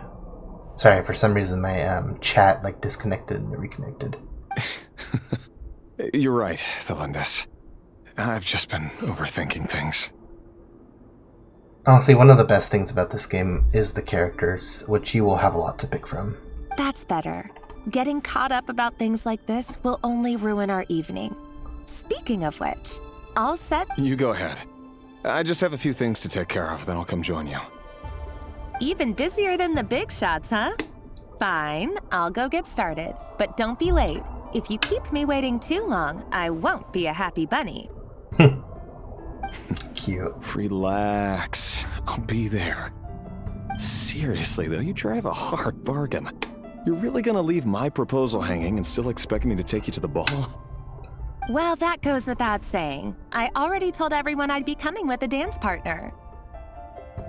Besides, they're two completely different things. Let's take it one thing at a time, all right? All right. White outfit it is. It seems like Rerir was deliberately hiding his ties to the intelligence services by giving the impression that he was just an ordinary member of the Venster King's Guard. He clearly doesn't want his would-be fiancée to know about his other life.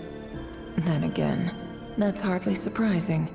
People in the intelligence trade rarely do.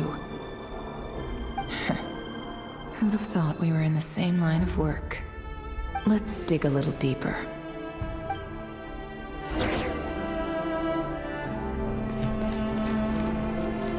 Oh yeah, I still have my little robot cat with me. What?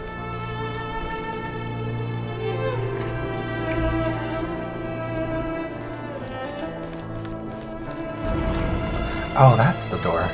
Weird. Our last operation was a resounding success, and all thanks to you, Ray here of Solnari. In total, we apprehended 32 dregs of the Crimson Moon, and 67 accomplices. I'd say it's pretty worth it, though. There's a lot of really good story quests in here. I think my favorite has to be Fontaine so far. It won't take you too long to get there. Inazuma's pretty good too, though. After all these years since the dynasty's fall, so many of them still linger on. Indeed, it cannot be denied. Yet it was destiny that the Crimson Moon should be overcome by the eclipse, and that His Majesty, the all-seeing Venster King, now guides our nation on the path to prosperity. Conria has no further need for a dead moon. Ugh. But alas, there will always be those who refuse to see the truth, choosing instead to romanticize the past. Propaganda. That's not entirely true. Much about the Crimson Moon era was worthy of remembrance. And that's exactly why they keep trying to see it restored. Many of its secrets remain unsolved to this day. As it happens, that's precisely the field of study my partner is devoted to. You still haven't told her what you really do for a living. Where would I even start? How do you tell someone that you're one of the king's hand-picked executioners? That your hands are steeped in blood? It's almost sounding like it might be him who's gonna get rid of her. You didn't choose this life, any more than I did. Orphans like us don't get a say. But I'll sure as heck be the one to pay for it. Oh, I do have a Discord, but it's a personal Discord. I don't have a server. Speaking of which, we need to be more rigorous in the way we identify direct descendants of the Crimson Moon. I should make one day, if I get big enough. Someone, it seems, has strong opinions about my future plans. Most likely my marriage in particular. I have a feeling that we may soon become targets of the Crimson Moon's retribution. Your concerns are not unfounded. They've taken out many of our colleagues these past few years, and for that very reason. These are no helpless lambs we're leading to the slaughter. They're wolves in sheep's clothing. Take care, Ray here of Solnari. I look forward to toasting you at your wedding. Thanks, Thorkel. You look after yourself, too.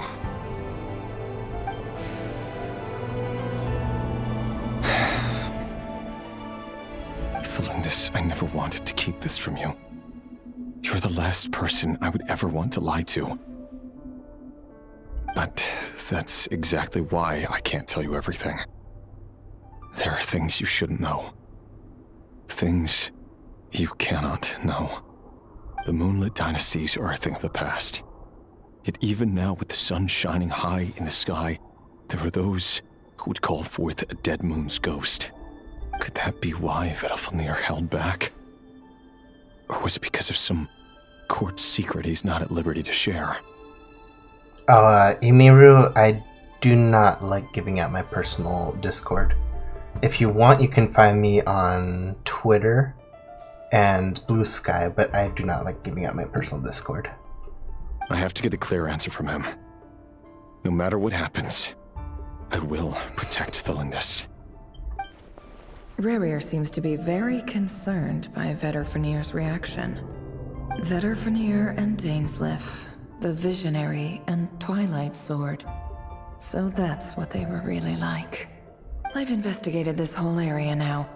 There doesn't seem to be any other memories here. Should I try somewhere else? Wait a second. What's this black smoke?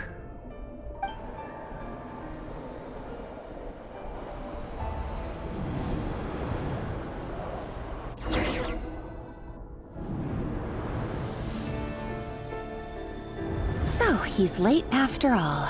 Just you wait, Rerir. You're in for it. Big time. Are you waiting for someone, ma'am? Could I tempt you into buying some flowers? Or log. Sorry, just popping my knuckles really quick. Oh, sure. Pick me out a pretty bunch if you would. Thank you. But I'm afraid none of them are as pretty as you. For someone so young, you sure have a way with words, don't you? I'm only telling the truth. Look me in the eyes.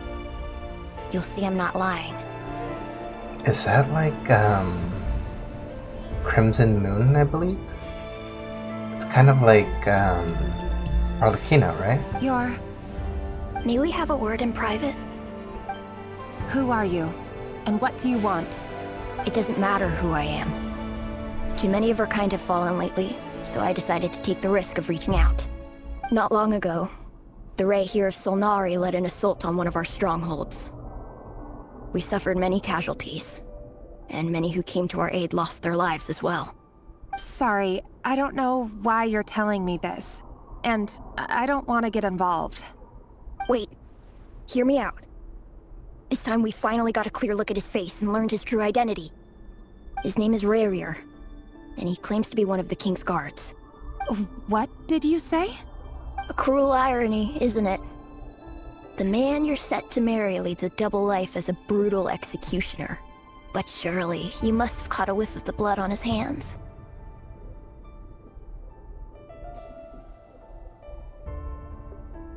Why are you telling me all of this now? Simple. It's because... How strange. Rerir was nowhere to be seen in that memory. It clearly belonged to the Lindis. Rerir couldn't possibly know what happened if he wasn't even there. Why would her memories appear in his fragment? The ceremony won't last much longer. I think it's time to call it a day.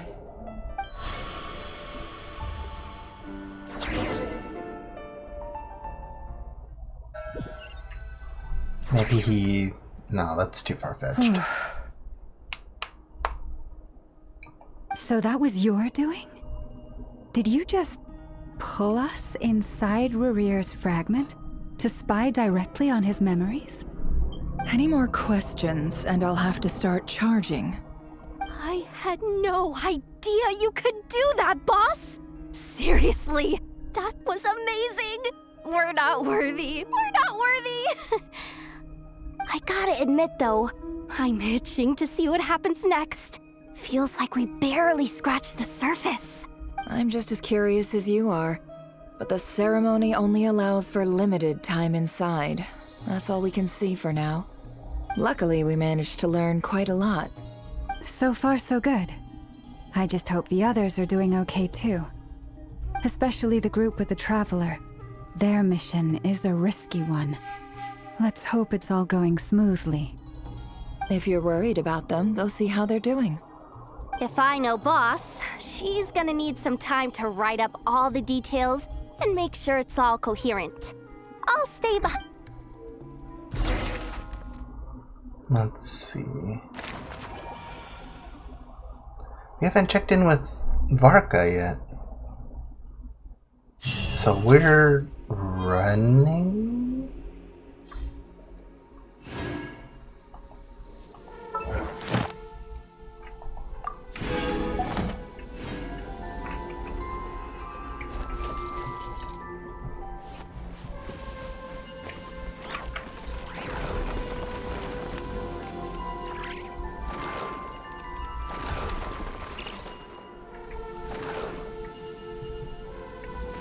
I guess I should keep going this way.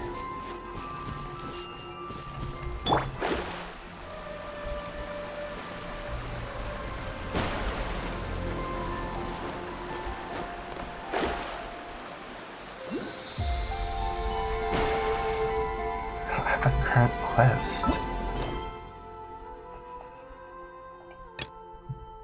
Oh, that's why.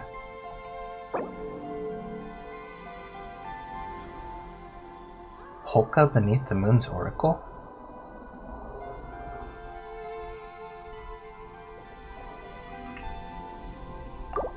What was that?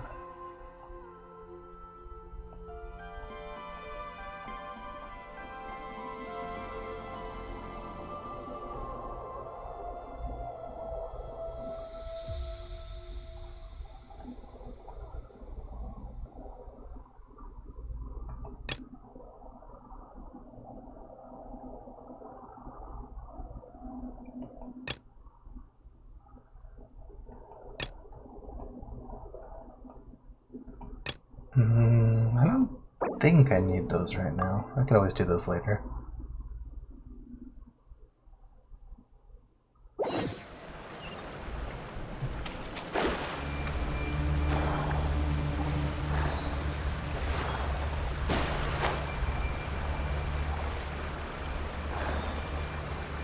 Hope it didn't reverse anything. Oh, they've been prowling around for nearly 2 days now. These things just won't quit. Oh, they might not have seen us yet, but them constantly sweeping the area, our way out is completely blocked. Oh, that's never gonna work. One little slip up and it's game over. If they spot us, they'll run straight back to Rerir, and once he knows we're here, it won't be long before he's breathing down our necks again. Be that as it may, we have to still try. Oh, guess you're right. All right. Time to zip it. Avoid the patrolling wildhunt. Quick, hide! We almost got spotted! Phew! That was a close call.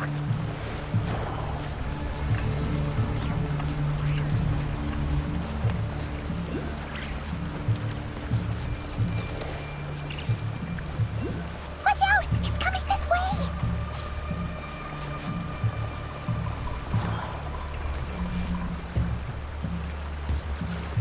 I feel turned around.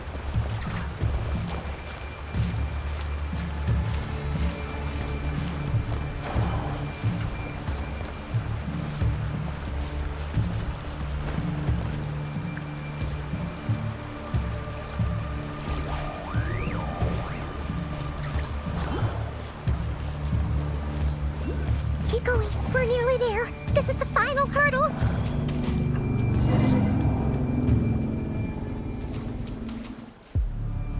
If you want to find me on Twitter, just look up my name. I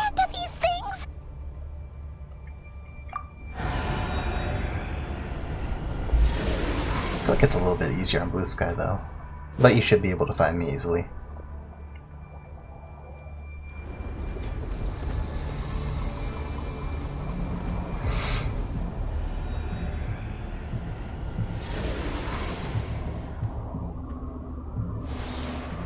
Fire. has to be Arlecchino, right? Fire? Wait, what's that smell? Oh no, there's a fire!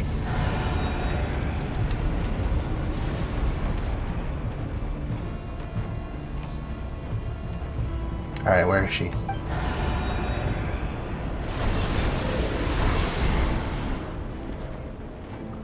The Wild Hunt. That was quick. Oh, nice. Cool.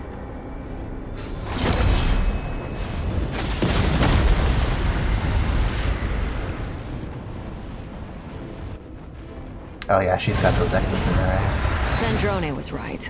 You look weak, Columbina. A lot more pronounced, too. The old you would never have let such lowly creatures bar your way. Word has it that you did something for the Tsaritsa, and that's why you've lost most of your power. Freedom comes at a heavy price, doesn't it? It's Arlecchino! You came! Hello again, Columbina. And greetings, guests of the House of the Hearth. It's been a while, Arlecchino. I'm pretty sure her fire is a lot different, where it's got like a black hue to it. While regular fire is just more like sort of red-orange. Why are we swapping now?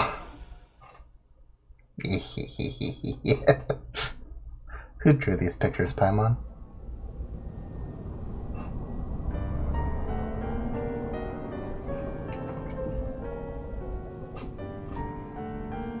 Stupid right here of stupid Solnari.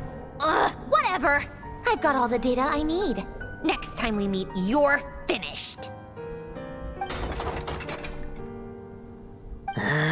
He sure doesn't pull his punches. Excuse me, do you need a hand? Oh, wait, is this, Durin? You can do me a favor by staying out of my way. Can't you see I'm busy? Wait a minute. I recognize that voice. Hello, Miss Sandra. Oh, never mind. Father sent us over to help. I haven't heard you in a while. Huh. How considerate of her. Hey, Fremine, get over here and help me fix this. Lenny, you do your thing. Just keep your sister away from my machines. Nearly every machine that cat girl touches ends up going haywire. Go put her on cleaning duty or something.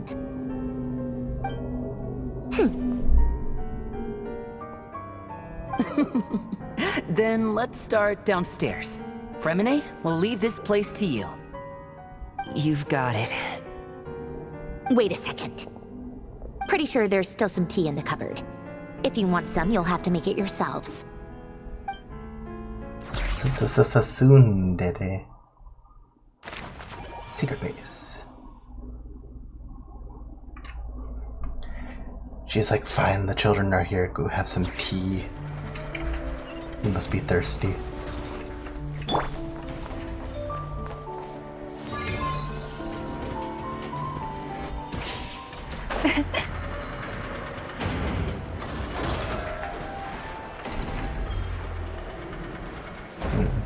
Is the only thing I have to do is fight? Oh. Is all I have to do to get this chest just fight this thing?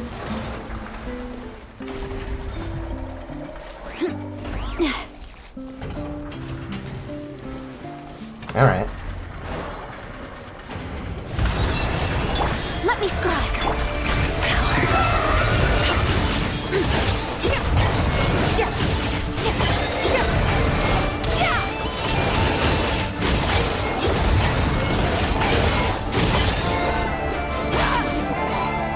Pushing you back too much. By the Frostmoon of old.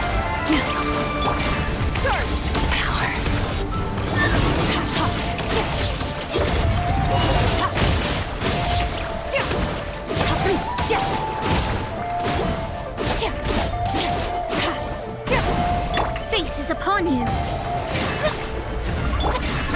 Mine to wield.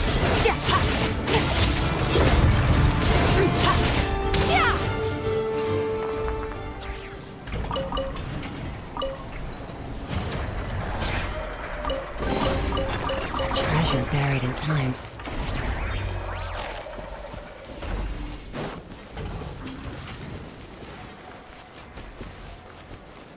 Merciless. Ooh. Return to secret base and discuss your next steps. Oh yeah, that's a secret base. I wouldn't have even known. I think I have gone by here though, at least once. It's a relief to see you all made it back in one piece. Huh? Feels like there's quite a few people missing. Where's Flint's and the others? And what about Nefer?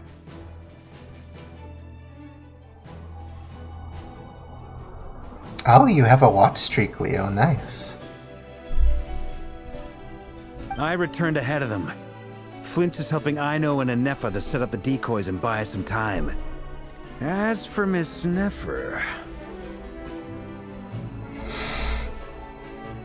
I need to add some points rewards at some point. Boss I don't know what I is still could put, wrapping though. things up on her end. She sent us back to fill you all in on the top secret intel we've been gathering. I see. Then let's get right into it. But first, who do we have here? You brought someone else in to help? Only the Padre. Greetings. I was invited here to help as a longtime Tea Party companion of Columbina's. You may call me Arlecchino. Surely it can't be. Those eyes. Oh, where have I seen them before? Wait, of course. In those memories we just saw. The only Arlecchino I know is the fourth of the Fatui Harbingers. So either you share a pretty uncommon name, or you're more than just a Tea Party buddy. You're well informed, Grandmaster. A man from Mondstadt living all the way out here in Nodcry, and yet the people and affairs of Snezhnaya seem to hold a special place in your heart. Ooh, there's a stare down. Oh, the feeling's mutual. Sounds like you know all about who I am, too. A Fatui Harbinger. The atmosphere in here just got really tense. Guess we can't just start trusting Fatui Harbingers, even at a time like this. I must admit, though, I'm a little curious. Seeing as the Moon Goddess no longer belongs to the Fatui, what makes you so willing to put your neck on the line here? Nor does Nodcry belong to Mondstadt, Mr. Varka. Yet still, you're fighting for it all the same. Things don't always have to have a tangible payoff. Sometimes, stopping things from spiraling out of control is a higher priority than chasing the spoils of victory. Of course, I can't say there's nothing in it for me at all. But that's between Columbina and myself. Arlecchino was instrumental in helping us save the whole of Fontaine. I'm confident we can trust her.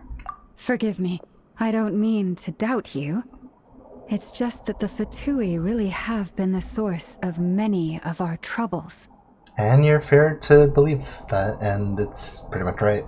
We have our own way of doing things here in Nodcry. But ever since they arrived, the Fatui have treated us with nothing but hostility. I know there's been a lot of bad blood between us in the past. I've done my utmost to avoid friction whenever I could. But sometimes fundamental conflicts of interest simply can't be settled amicably. That's why I'm here solely in a personal capacity. This has nothing to do with the Fatui. As a gesture of good faith, I'll be frank. I can help Columbina track down the iridescent moon's marrow, which will help her restore more of her power. Anyway, what else is on the agenda? Let's begin. She says she'll be frank, then completely skips over the details. Looks like she doesn't want to give away too many secrets after all. But she clearly wants to change the subject. It'd be awkward if I tried to bring it up again now. I guess we'll just have to go along with it. She's the fourth of the Fatui Harbingers after all. One look and you can tell she's not someone you'd want to mess with.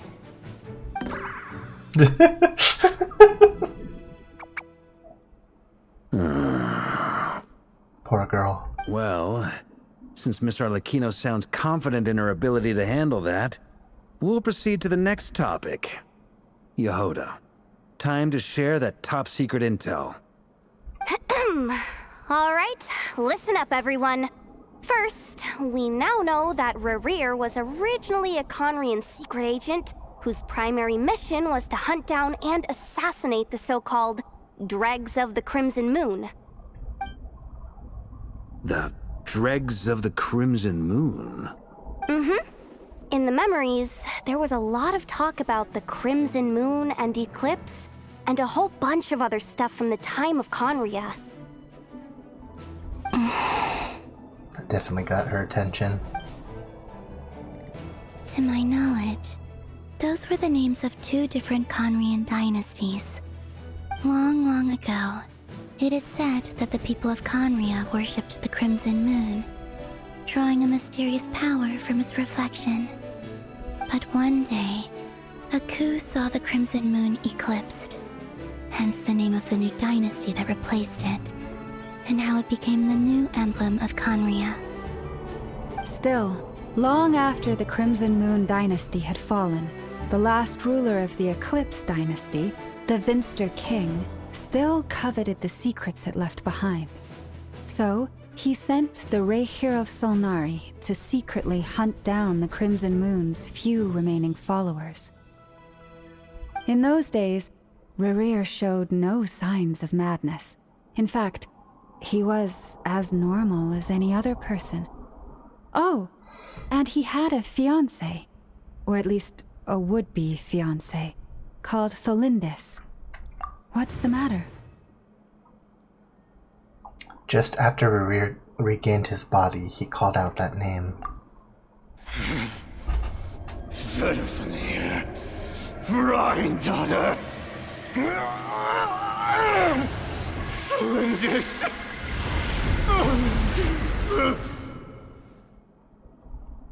Okay, so now I know who all those names are. Interesting. Anything else? What about this would-be fiancé of his? Do we know anything about her? Well, she was a researcher at the Universitas Magistrorum, but it felt like she was hiding some kind of secret. Oh, and one more thing. For some reason, Rerir's fragment also contains some of Tholindis' memories, though only a very small portion. Well, no shortage of potential leads, I'll give you that. In any case, it sounds like we can conclude that while Tholindis was still around, Rerir appeared to be lucid and quite normal. Tholindis, it seems, must have been the one thing in this world that he couldn't let go of. Tell me though, were these pure-blood Conrians we're talking about here? Why do you need to know that? Hold on. If she was a pure-blood Conrian... Oh, the Curse of Immortality. Oh yeah! Just like how it was with the captain! If we could somehow find her, do you think there's any chance Rerir might regain some of his sanity? Well, the only thing about the Curse of Immortality is, like, some of them could have been turned into, like, other things. It's possible, but it would take a miracle. We can't pin all our hopes on that. That merchant who Nefer knows, Dori Sangama Bay. Maybe we could hire her to look into it. All right then. Let's keep working in our separate teams. Feels like a lot of stuff that we would need to do to just find one person, though. Traveler, Paimon, Kutar, and Miss Arlecchino will go look for the iridescent moon's marrow. As for the others... On the way over here, I noticed that the Wild Hunt monsters had grown even more frenzied in their search for Kutar. At this rate, the people living here will be in grave danger too. So I'm thinking of gathering together some of our followers to go wipe them out. I'll head back to the Curatorium and meet up with the boss. Feels good knowing we've all got something to be getting on with. Given that the Wild Hunt has been a lot more active lately, the Lightkeepers have likely begun their own operations too. If that is the case, someone will need to pass the news on to Flint's. I'll hold the fort for now, then discuss our next move with Flint's, Aino, and Anefa when they get back. Alright then. Well, the clock's ticking. If that's everything, we'll be on our way. We'd better get moving too. We'll try to buy you as much time as we can. Relax. Just do your thing. Now, I decided to call in some backup since things are getting so hairy. Our reinforcements should be here any minute now. Stay safe, everyone. Dismissed.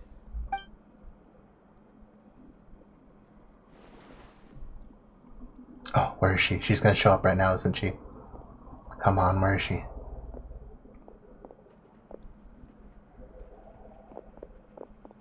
We're back. Did we get here a little early? Or a little late? Pretty late, I'd say. A tad late. The others have already set off. To summarize, our resident moon goddess has found us a new ally, and Boss Nefer has uncovered some promising info. Everything going smoothly on your end? Not great. I don't know how long we can stall them for. The decoys are getting taken out way faster than we imagined. I'm gonna make some more later, but I need a timeout first. I'm so tired right now. Oh, right! Nefa, could you fill in Uncle Varka on what we just discussed with Flint's? Sure. Uncle Varka, you previously told us about how when you went to investigate a source of the Wild Hunt in Amsvartnir, you discovered that it was just a diversion. But according to Flint's intel, several outbreaks of the Wild Hunt had already occurred in Nodcry in the period leading up to that. That was before Rerir had regained his body, when he was far from regaining his full strength. In other words, in theory at least, he still lacked the means to act in two places at once. Flint's, with everything that's been happening, the Lightkeepers across Nodcry are rallying to fight back against the Wild Hunt. They're gonna need your help. I know, I'm sure you're capable of coming up with something far more effective than decoys. But for now, you should stay here and get some rest. And Nefa and I will head back over to Amsvartnir to see if there's anything I missed. I told you Uncle Varka would say that, didn't I? A deal is a deal. Not a word about my snack intake for the next week. Database updated. Reliability of Aino's predictions increased. What does that mean? She would hear like a book. They were betting on how you'd respond after hearing their intel. It's the obvious choice, isn't it? That's hardly worth betting on. We already decided that Nefa should go investigate the situation over at Amsvartnir on her own. You might as well stay here and keep watch. Someone needs to hang back and oversee our strategy meetings. And besides, you still haven't fully recovered from ambushing Rerir. So I've ended up with the easiest assignment. Well, I appreciate it, everyone. See you when you get back. Oh, that's right.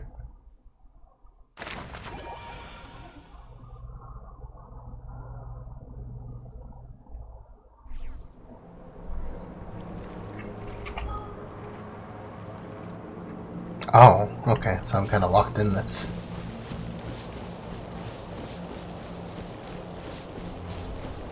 I was gonna go collect real quick. Here, this will serve as a good spot to cross over. Arlecchino, hold up a second. Since you brought us all this way, would you mind telling us what you got planned? We still haven't got the slightest idea what's going on here. And if even Columbina doesn't know where the iridescent moon's marrow is, how do you? Simple. Because I am an inheritor of the royal bloodline of the Crimson Moon. And one of the last surviving embers of the Two Worlds' flames. Huh? Are you serious? As in, you're a descendant of that Crimson Moon dynasty we were just talking about? The one from ancient Conria? Your surprise is understandable. I was also taken aback when I first learned of it. But the more I thought about it, the more I realized the signs had been there all along. When I was young, I discovered I could wield a very special kind of fire. It coursed like blood through my veins and smoldered away inside my nerves. What's more, whenever I experienced strong bursts of emotion or drew too deeply on this power, it was like some kind of presence within the fire would begin to gnaw away at me. consuming me from the inside out. Oh yeah, by the way, those aren't gloves, those are her hands. Exactly. That is why my hands are like this too. At first, I saw it only as a curse, but once I became a harbinger, the jester apprised me of the truth. Together with my own investigations over the past few years, there are several things that I have gradually come to understand. For instance, take the so-called Crimson Moon. In truth, it is nothing more than the shattered remnants of the iridescent moon, fused with the abyss to prolong its lifespan. Since this blood flame was bestowed upon me by the Crimson Moon, it is a fusion of the iridescent moon's former power and the corruption of the abyss. You all understand the nature of the abyss well enough. I draw upon its power, and in return, it hungers for my soul. This strange blackness is the mark of corruption it has left behind. If I recall correctly, you once told me that if the corruption ever made it to your heart, you'd become a completely different person. Yes, and that's the reason I'm always careful not to push my power too far. It's essentially a never-ending tug of war. Oh, sounds intense. Anyway, the rest of my story can wait. Is there anything else about the Crimson Moon or the Iridescent Moon that you're unclear about? Paimon has a question. So, the Crimson Moon that the Karians used to worship was actually the Iridescent Moon, right? Which was one of the three Moon sisters. Does that mean that the Karians were to the Crimson Moon as the Frost Moon Scions are to the Frost Moon? So much of that history has been lost. We have no way of knowing exactly what they were like. But I would suspect that the Conrians weren't as devout in their moon worship as it might appear. The iridescent moon's remains simply served as their link to the Abyss.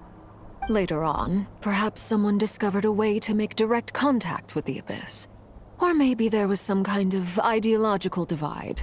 Either way, a dissenting faction staged a coup and drove out the royal heirs of the Crimson Moon dynasty. Still, even with the dark sun looming high overhead, the Crimson Moon's glow never truly faded. If you want living proof, it's standing right before you. The first time we met, I sensed something familiar in your presence. When I looked at you, I felt I could see that mysterious red moon in the corner of my eye. In your flames, I saw its broken image, surrounded by a strange black aura. Well, I appreciate that you kept it to yourself. Much about the Crimson Moon is still a mystery, and I'd prefer not to end up as the object of an insane research project. Anyway, time is against us here, so if there's any other questions, they'll have to wait.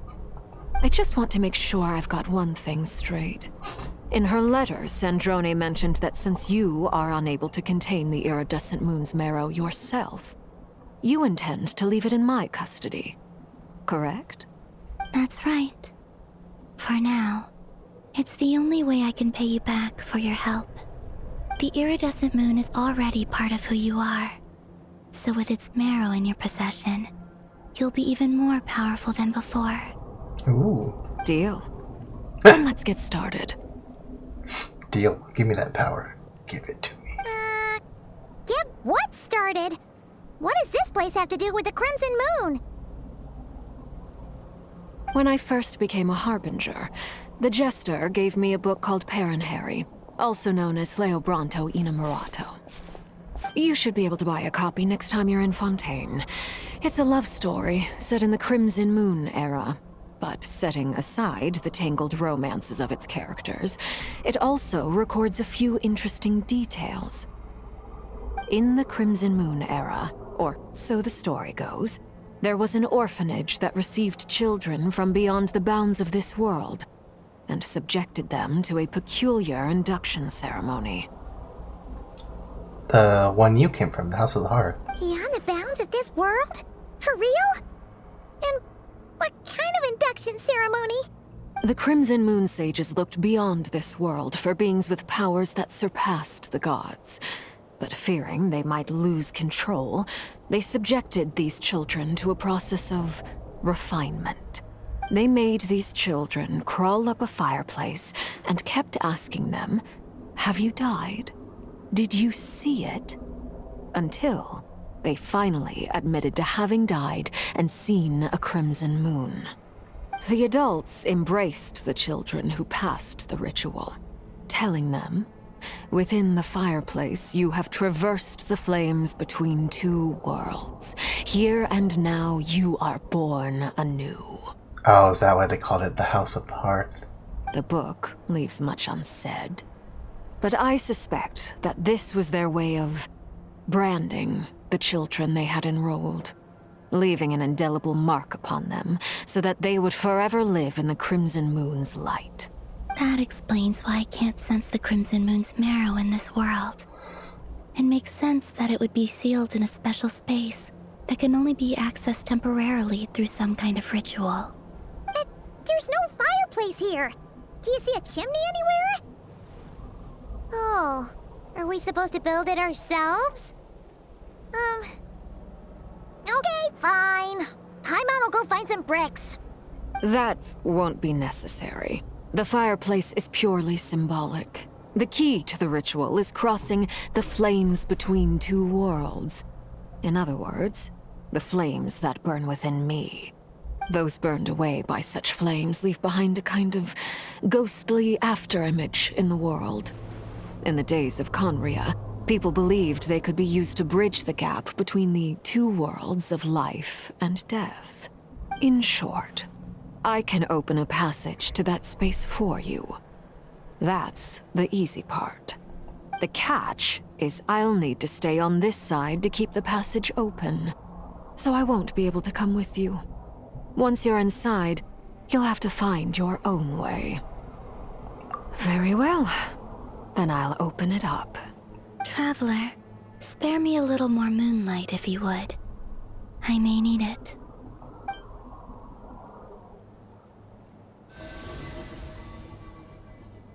Thank you. I feel like I've recovered some of my strength now. It should be enough to move us across short distances and confront whatever dangers might await.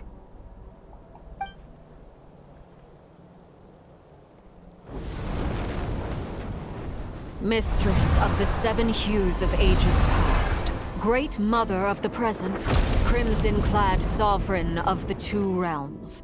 By fire severed, by fire renewed. I offer myself now and beseech your descent.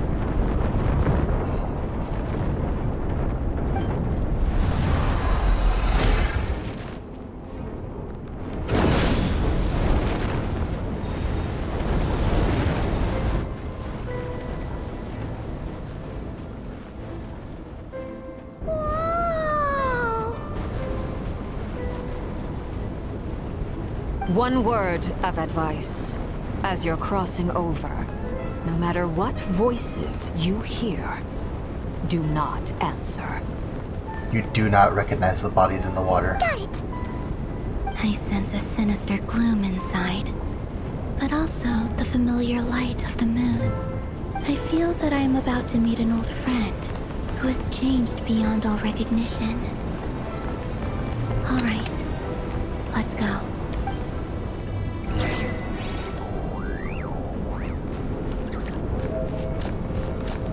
Oh, this is wild. Hey, what do you have to say about this? Seismic changes often begin with small windows of opportunity. This could be your window. I'll take that as good luck.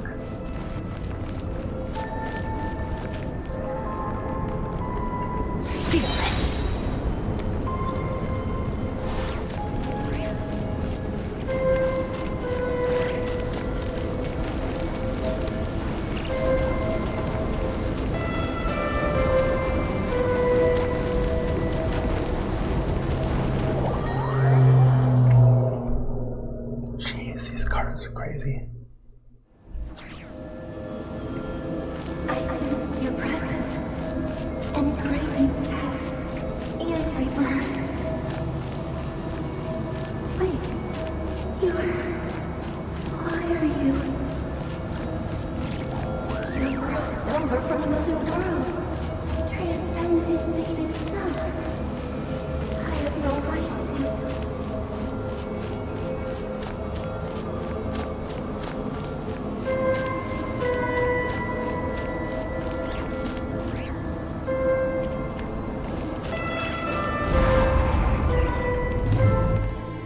Hey! Look up at the sky! A red moon! This must be the spot, right? Is that the abyss?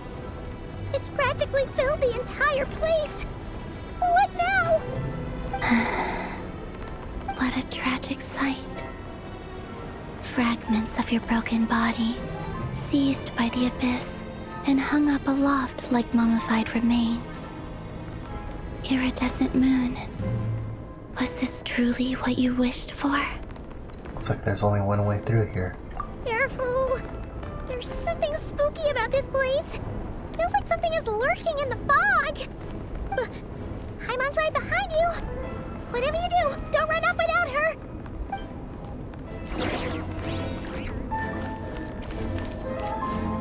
By the way, Columbina, didn't you tell us that the iridescent moon had shattered into pieces? The moon up there looks pretty whole to Paimon. How is that possible?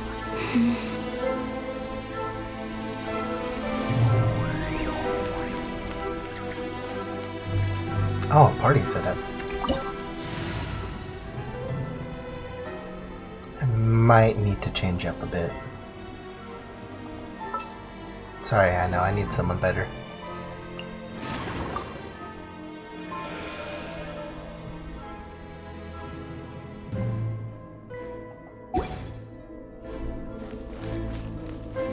Wait, do I have a... I don't have a healer.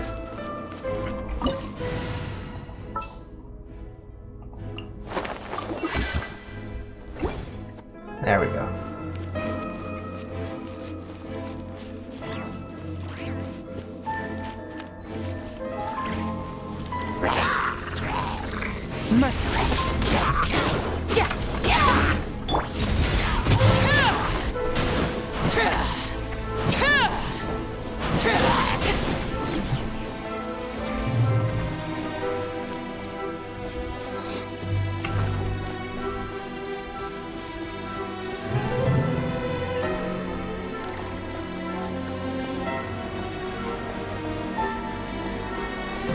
Just like I thought. It was only a facade. Oh. That reminds me of something, but I can't place it. It's like it got blasted from the outside. Transfixed. Or from the inside, sorry. Words are difficult. This is where you fall.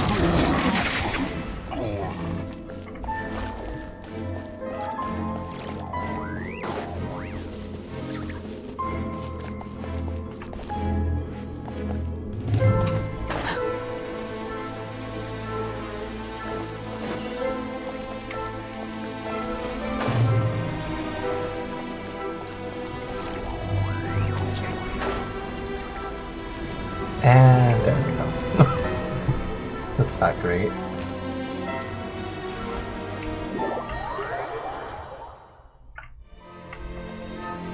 Platforming is hard when you don't give me a lot of space to do it.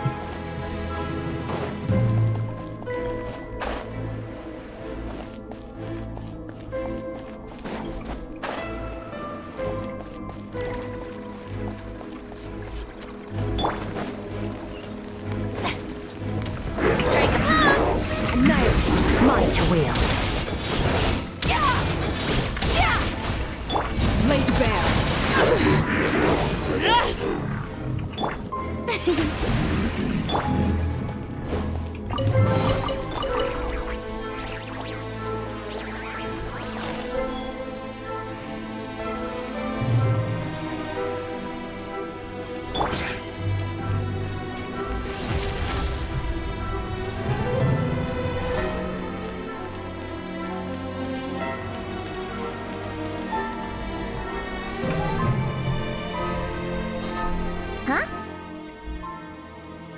So the iridescent moon's marrow is up there in the sky? Huh? For real? That's nearby. There's no way we'll be able to reach it. No. I'm not sensing anything up there.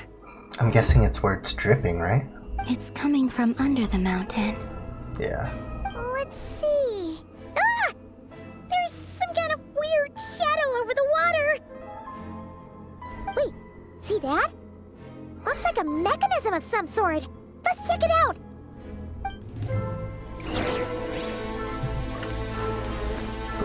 Okay, almost fell.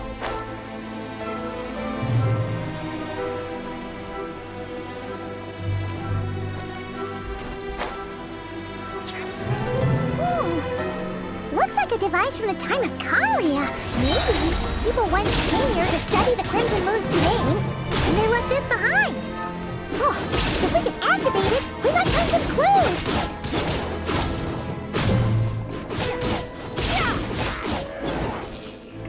Fearless.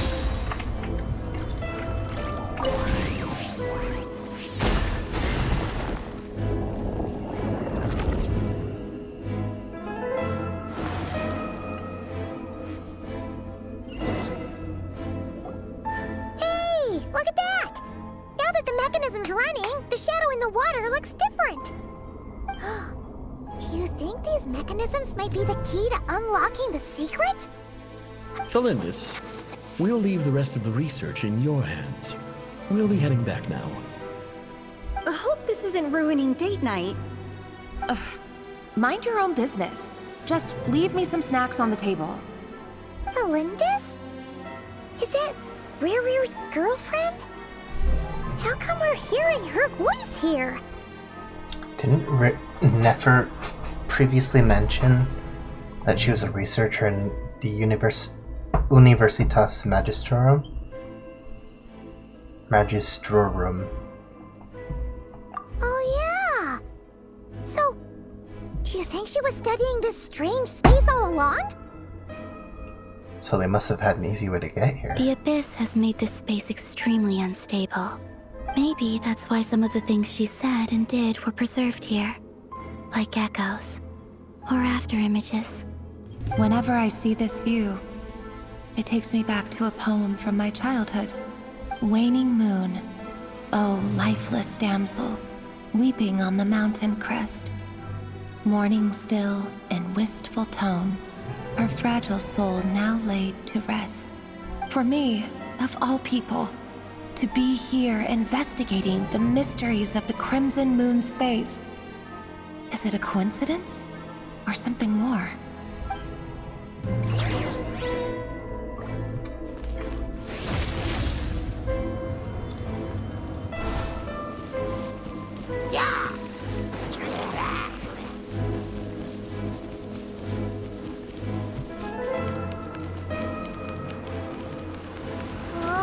Looks like the Abyss has messed up this mechanism. We need to find a way to get it working again. Let's see if there are any other devices nearby.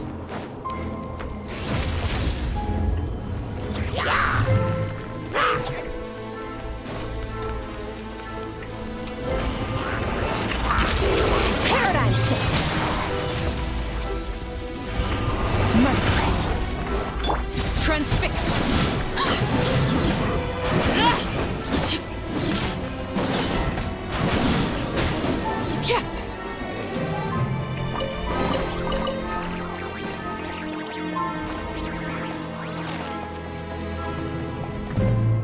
It's been a while since I've had to fight those guys.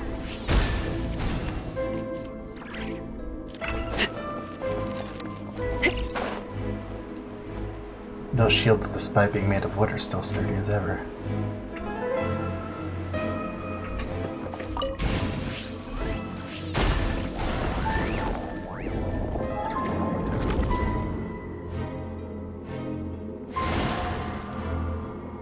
Oh, it's like a reflection. I see.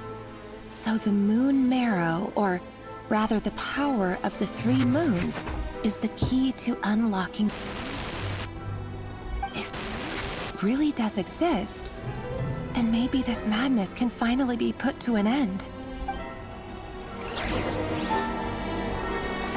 Stop hiding things from us, game.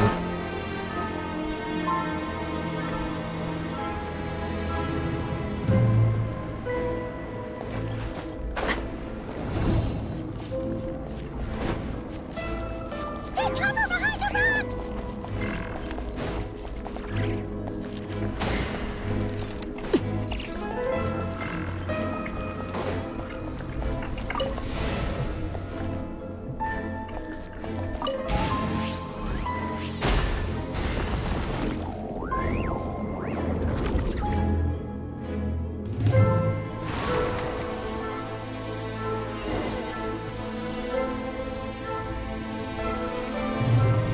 With the Abyss inhibitors in place, I should be able to access the chamber with the Moon Marrow. Oh, Rerir, with every step you take, you're drifting further from what you truly desire. But you're not the root of the problem. Ever since that outsider set foot in Conria, the Vinster King has sunken deeper into madness. If only I could get my hands on that outsider.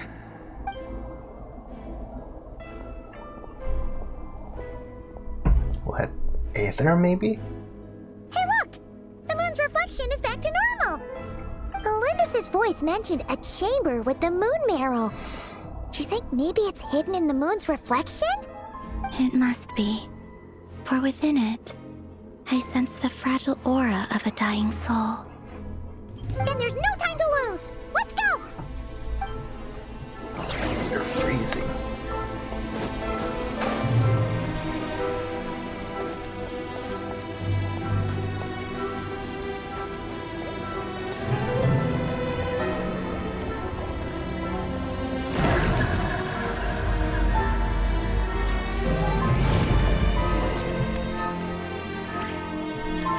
Sever the abyssal fetters.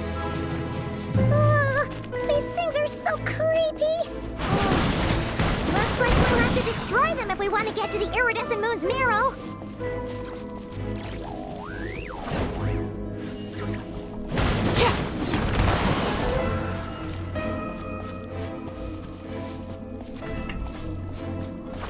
That must be the iridescent moon's marrow! Oh, we'll need to destroy these things before we can reach it! Dang, that huge thing?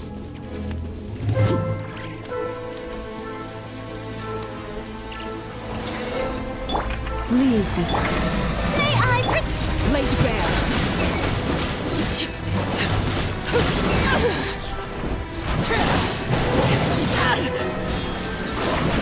Everlasting as the moon. Overruled. It's always hidden in plain sight, wasn't it?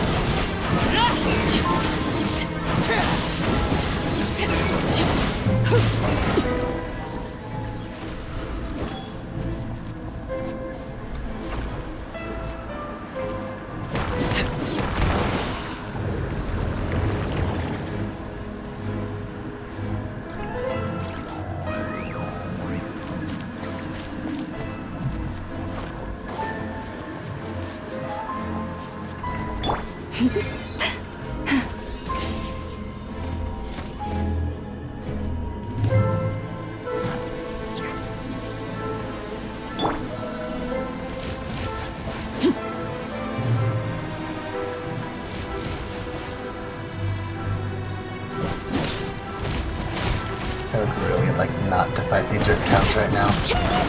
We're so close!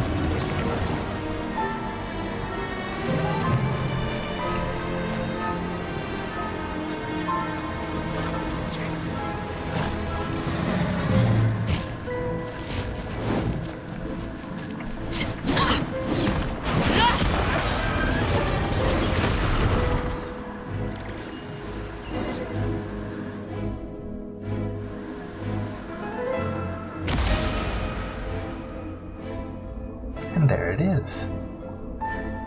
So we just carry it? We finally did it! The iridescent moon's marrow. Still burning away like an undying flame, yet now contaminated by the abyss. It has taken on a new form entirely. If we can purify the abyssal power within, we should be able to obtain its untainted essence. Oh, leave that to me then. I'm used to this. Hacha!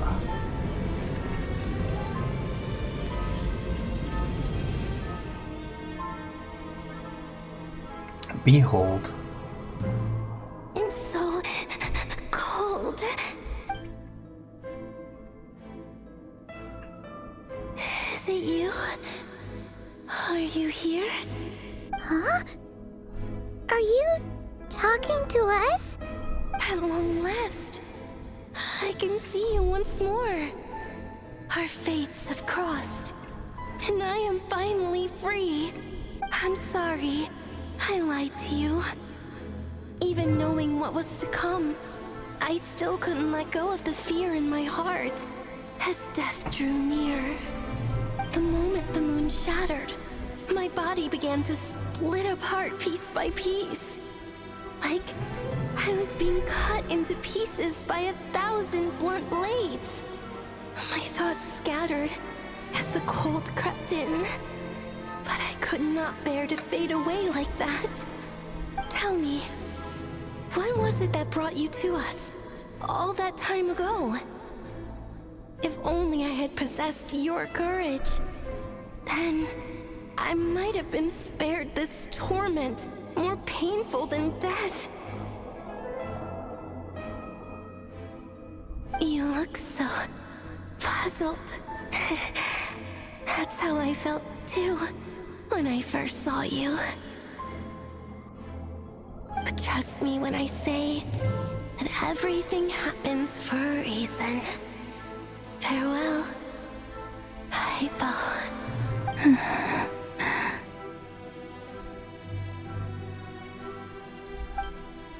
What was that all about?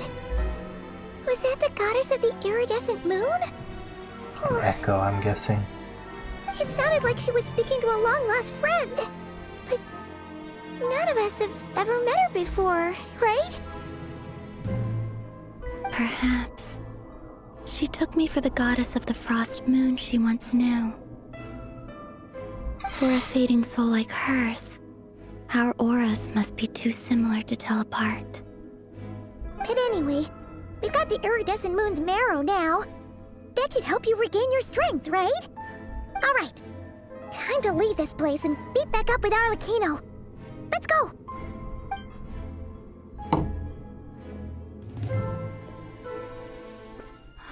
That's odd. Ooh. This place looks different than when we came in. Waning moon, Huh? oh lifeless damsel. Oh.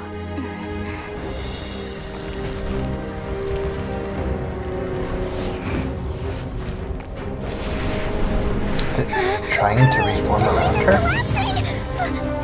Oh, wait, no, never mind. It wants to trap us here. Who's it? The Abyss? Now we've taken the moon marrow. All that's left here is a dark will. It will show us no mercy.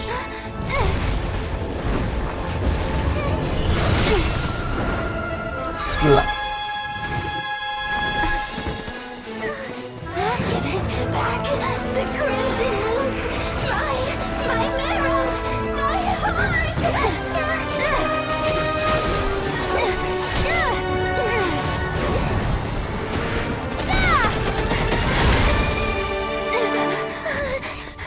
Finally! Huh? Oh no! The exit's blocked! They're back! Now what do we do? This is where you fall. Witness my rise. The moon! The moon! What are you waiting for?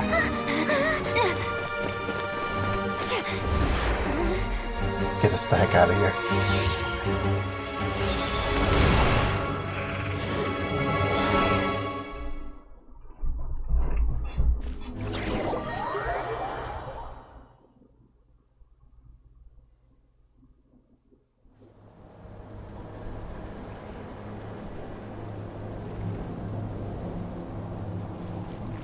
Oh, we made it! Was that you, Arlecchino? Did you save us? Wait, your hands! They're... Ooh. Oh, this? Don't worry. It's a small price to pay. The Abyss wanted to trap you inside, and I defied its will by bringing you out. No wonder it's a little angry. If I can purify the abyssal power, then maybe... No. I have paid the price, albeit a small one, and it cannot be undone. My hands have already fused with the Abyss. Purification would simply destroy whatever's left of them. But surely... Oh... We're so sorry, Arlecchino. Paimon can't believe you'd make a sacrifice like this for us. As much as I'd like to call it a favor, the truth is I was simply holding up my end of the deal. Well, Columbina. Yes, you did your part. And as promised, I will leave the iridescent moon's marrow in your care. From this day forth, may the two worlds' flames burn ever more brightly. Absorb. I'll take that as a blessing. Now, Columbina, give me your hand. Accept this moonlight I offer in return.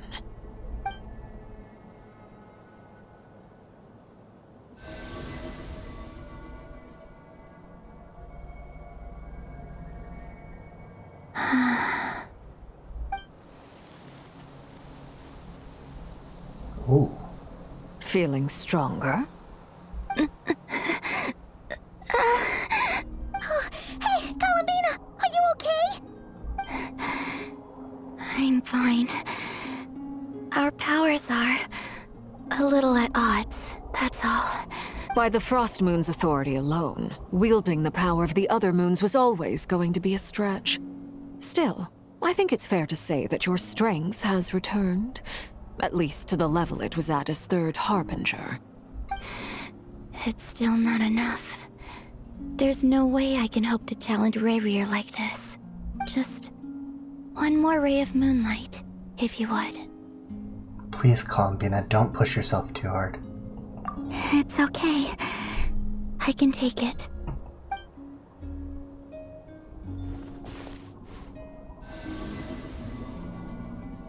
Double moon.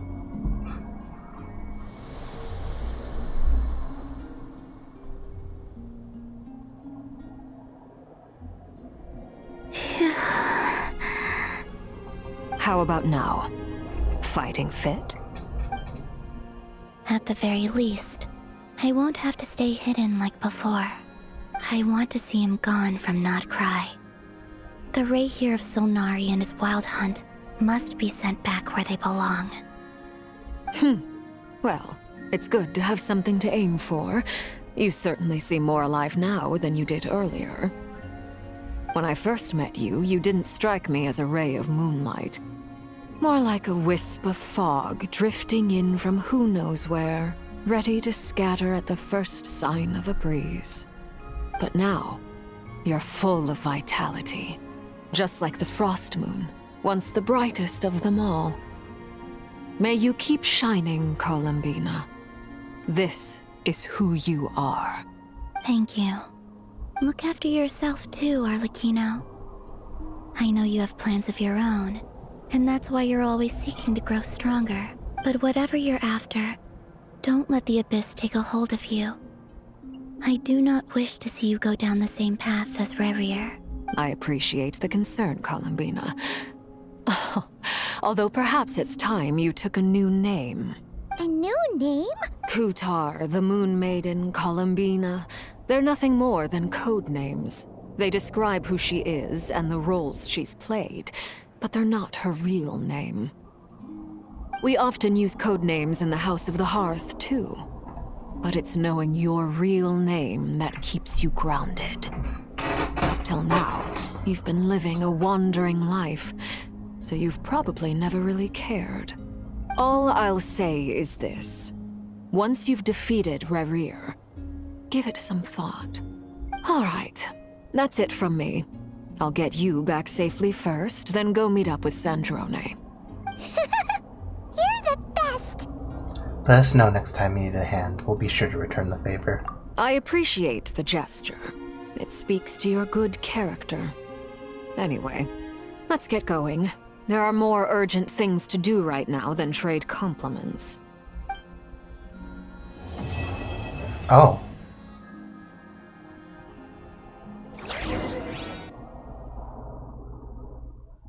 I didn't think that would be the end of the chapter. It was a close call, but we got the iridescent moon's marrow and restored Columbina's strength. And that's all that matters. In other words, mission accomplished. Paimon wonders how everyone else is doing. Alright, well, since that's the end of the chapter, I think I'm gonna call it here for tonight. This has been a pretty good stream. Got some new people. Leo got his watch streak. Need to come up with like some kind of reward for you guys. I'll see what I can do at some point. But that being said, I'm gonna get going. Have a good afternoon, evening, morning, wherever you are. And I'll see you guys next time. Later.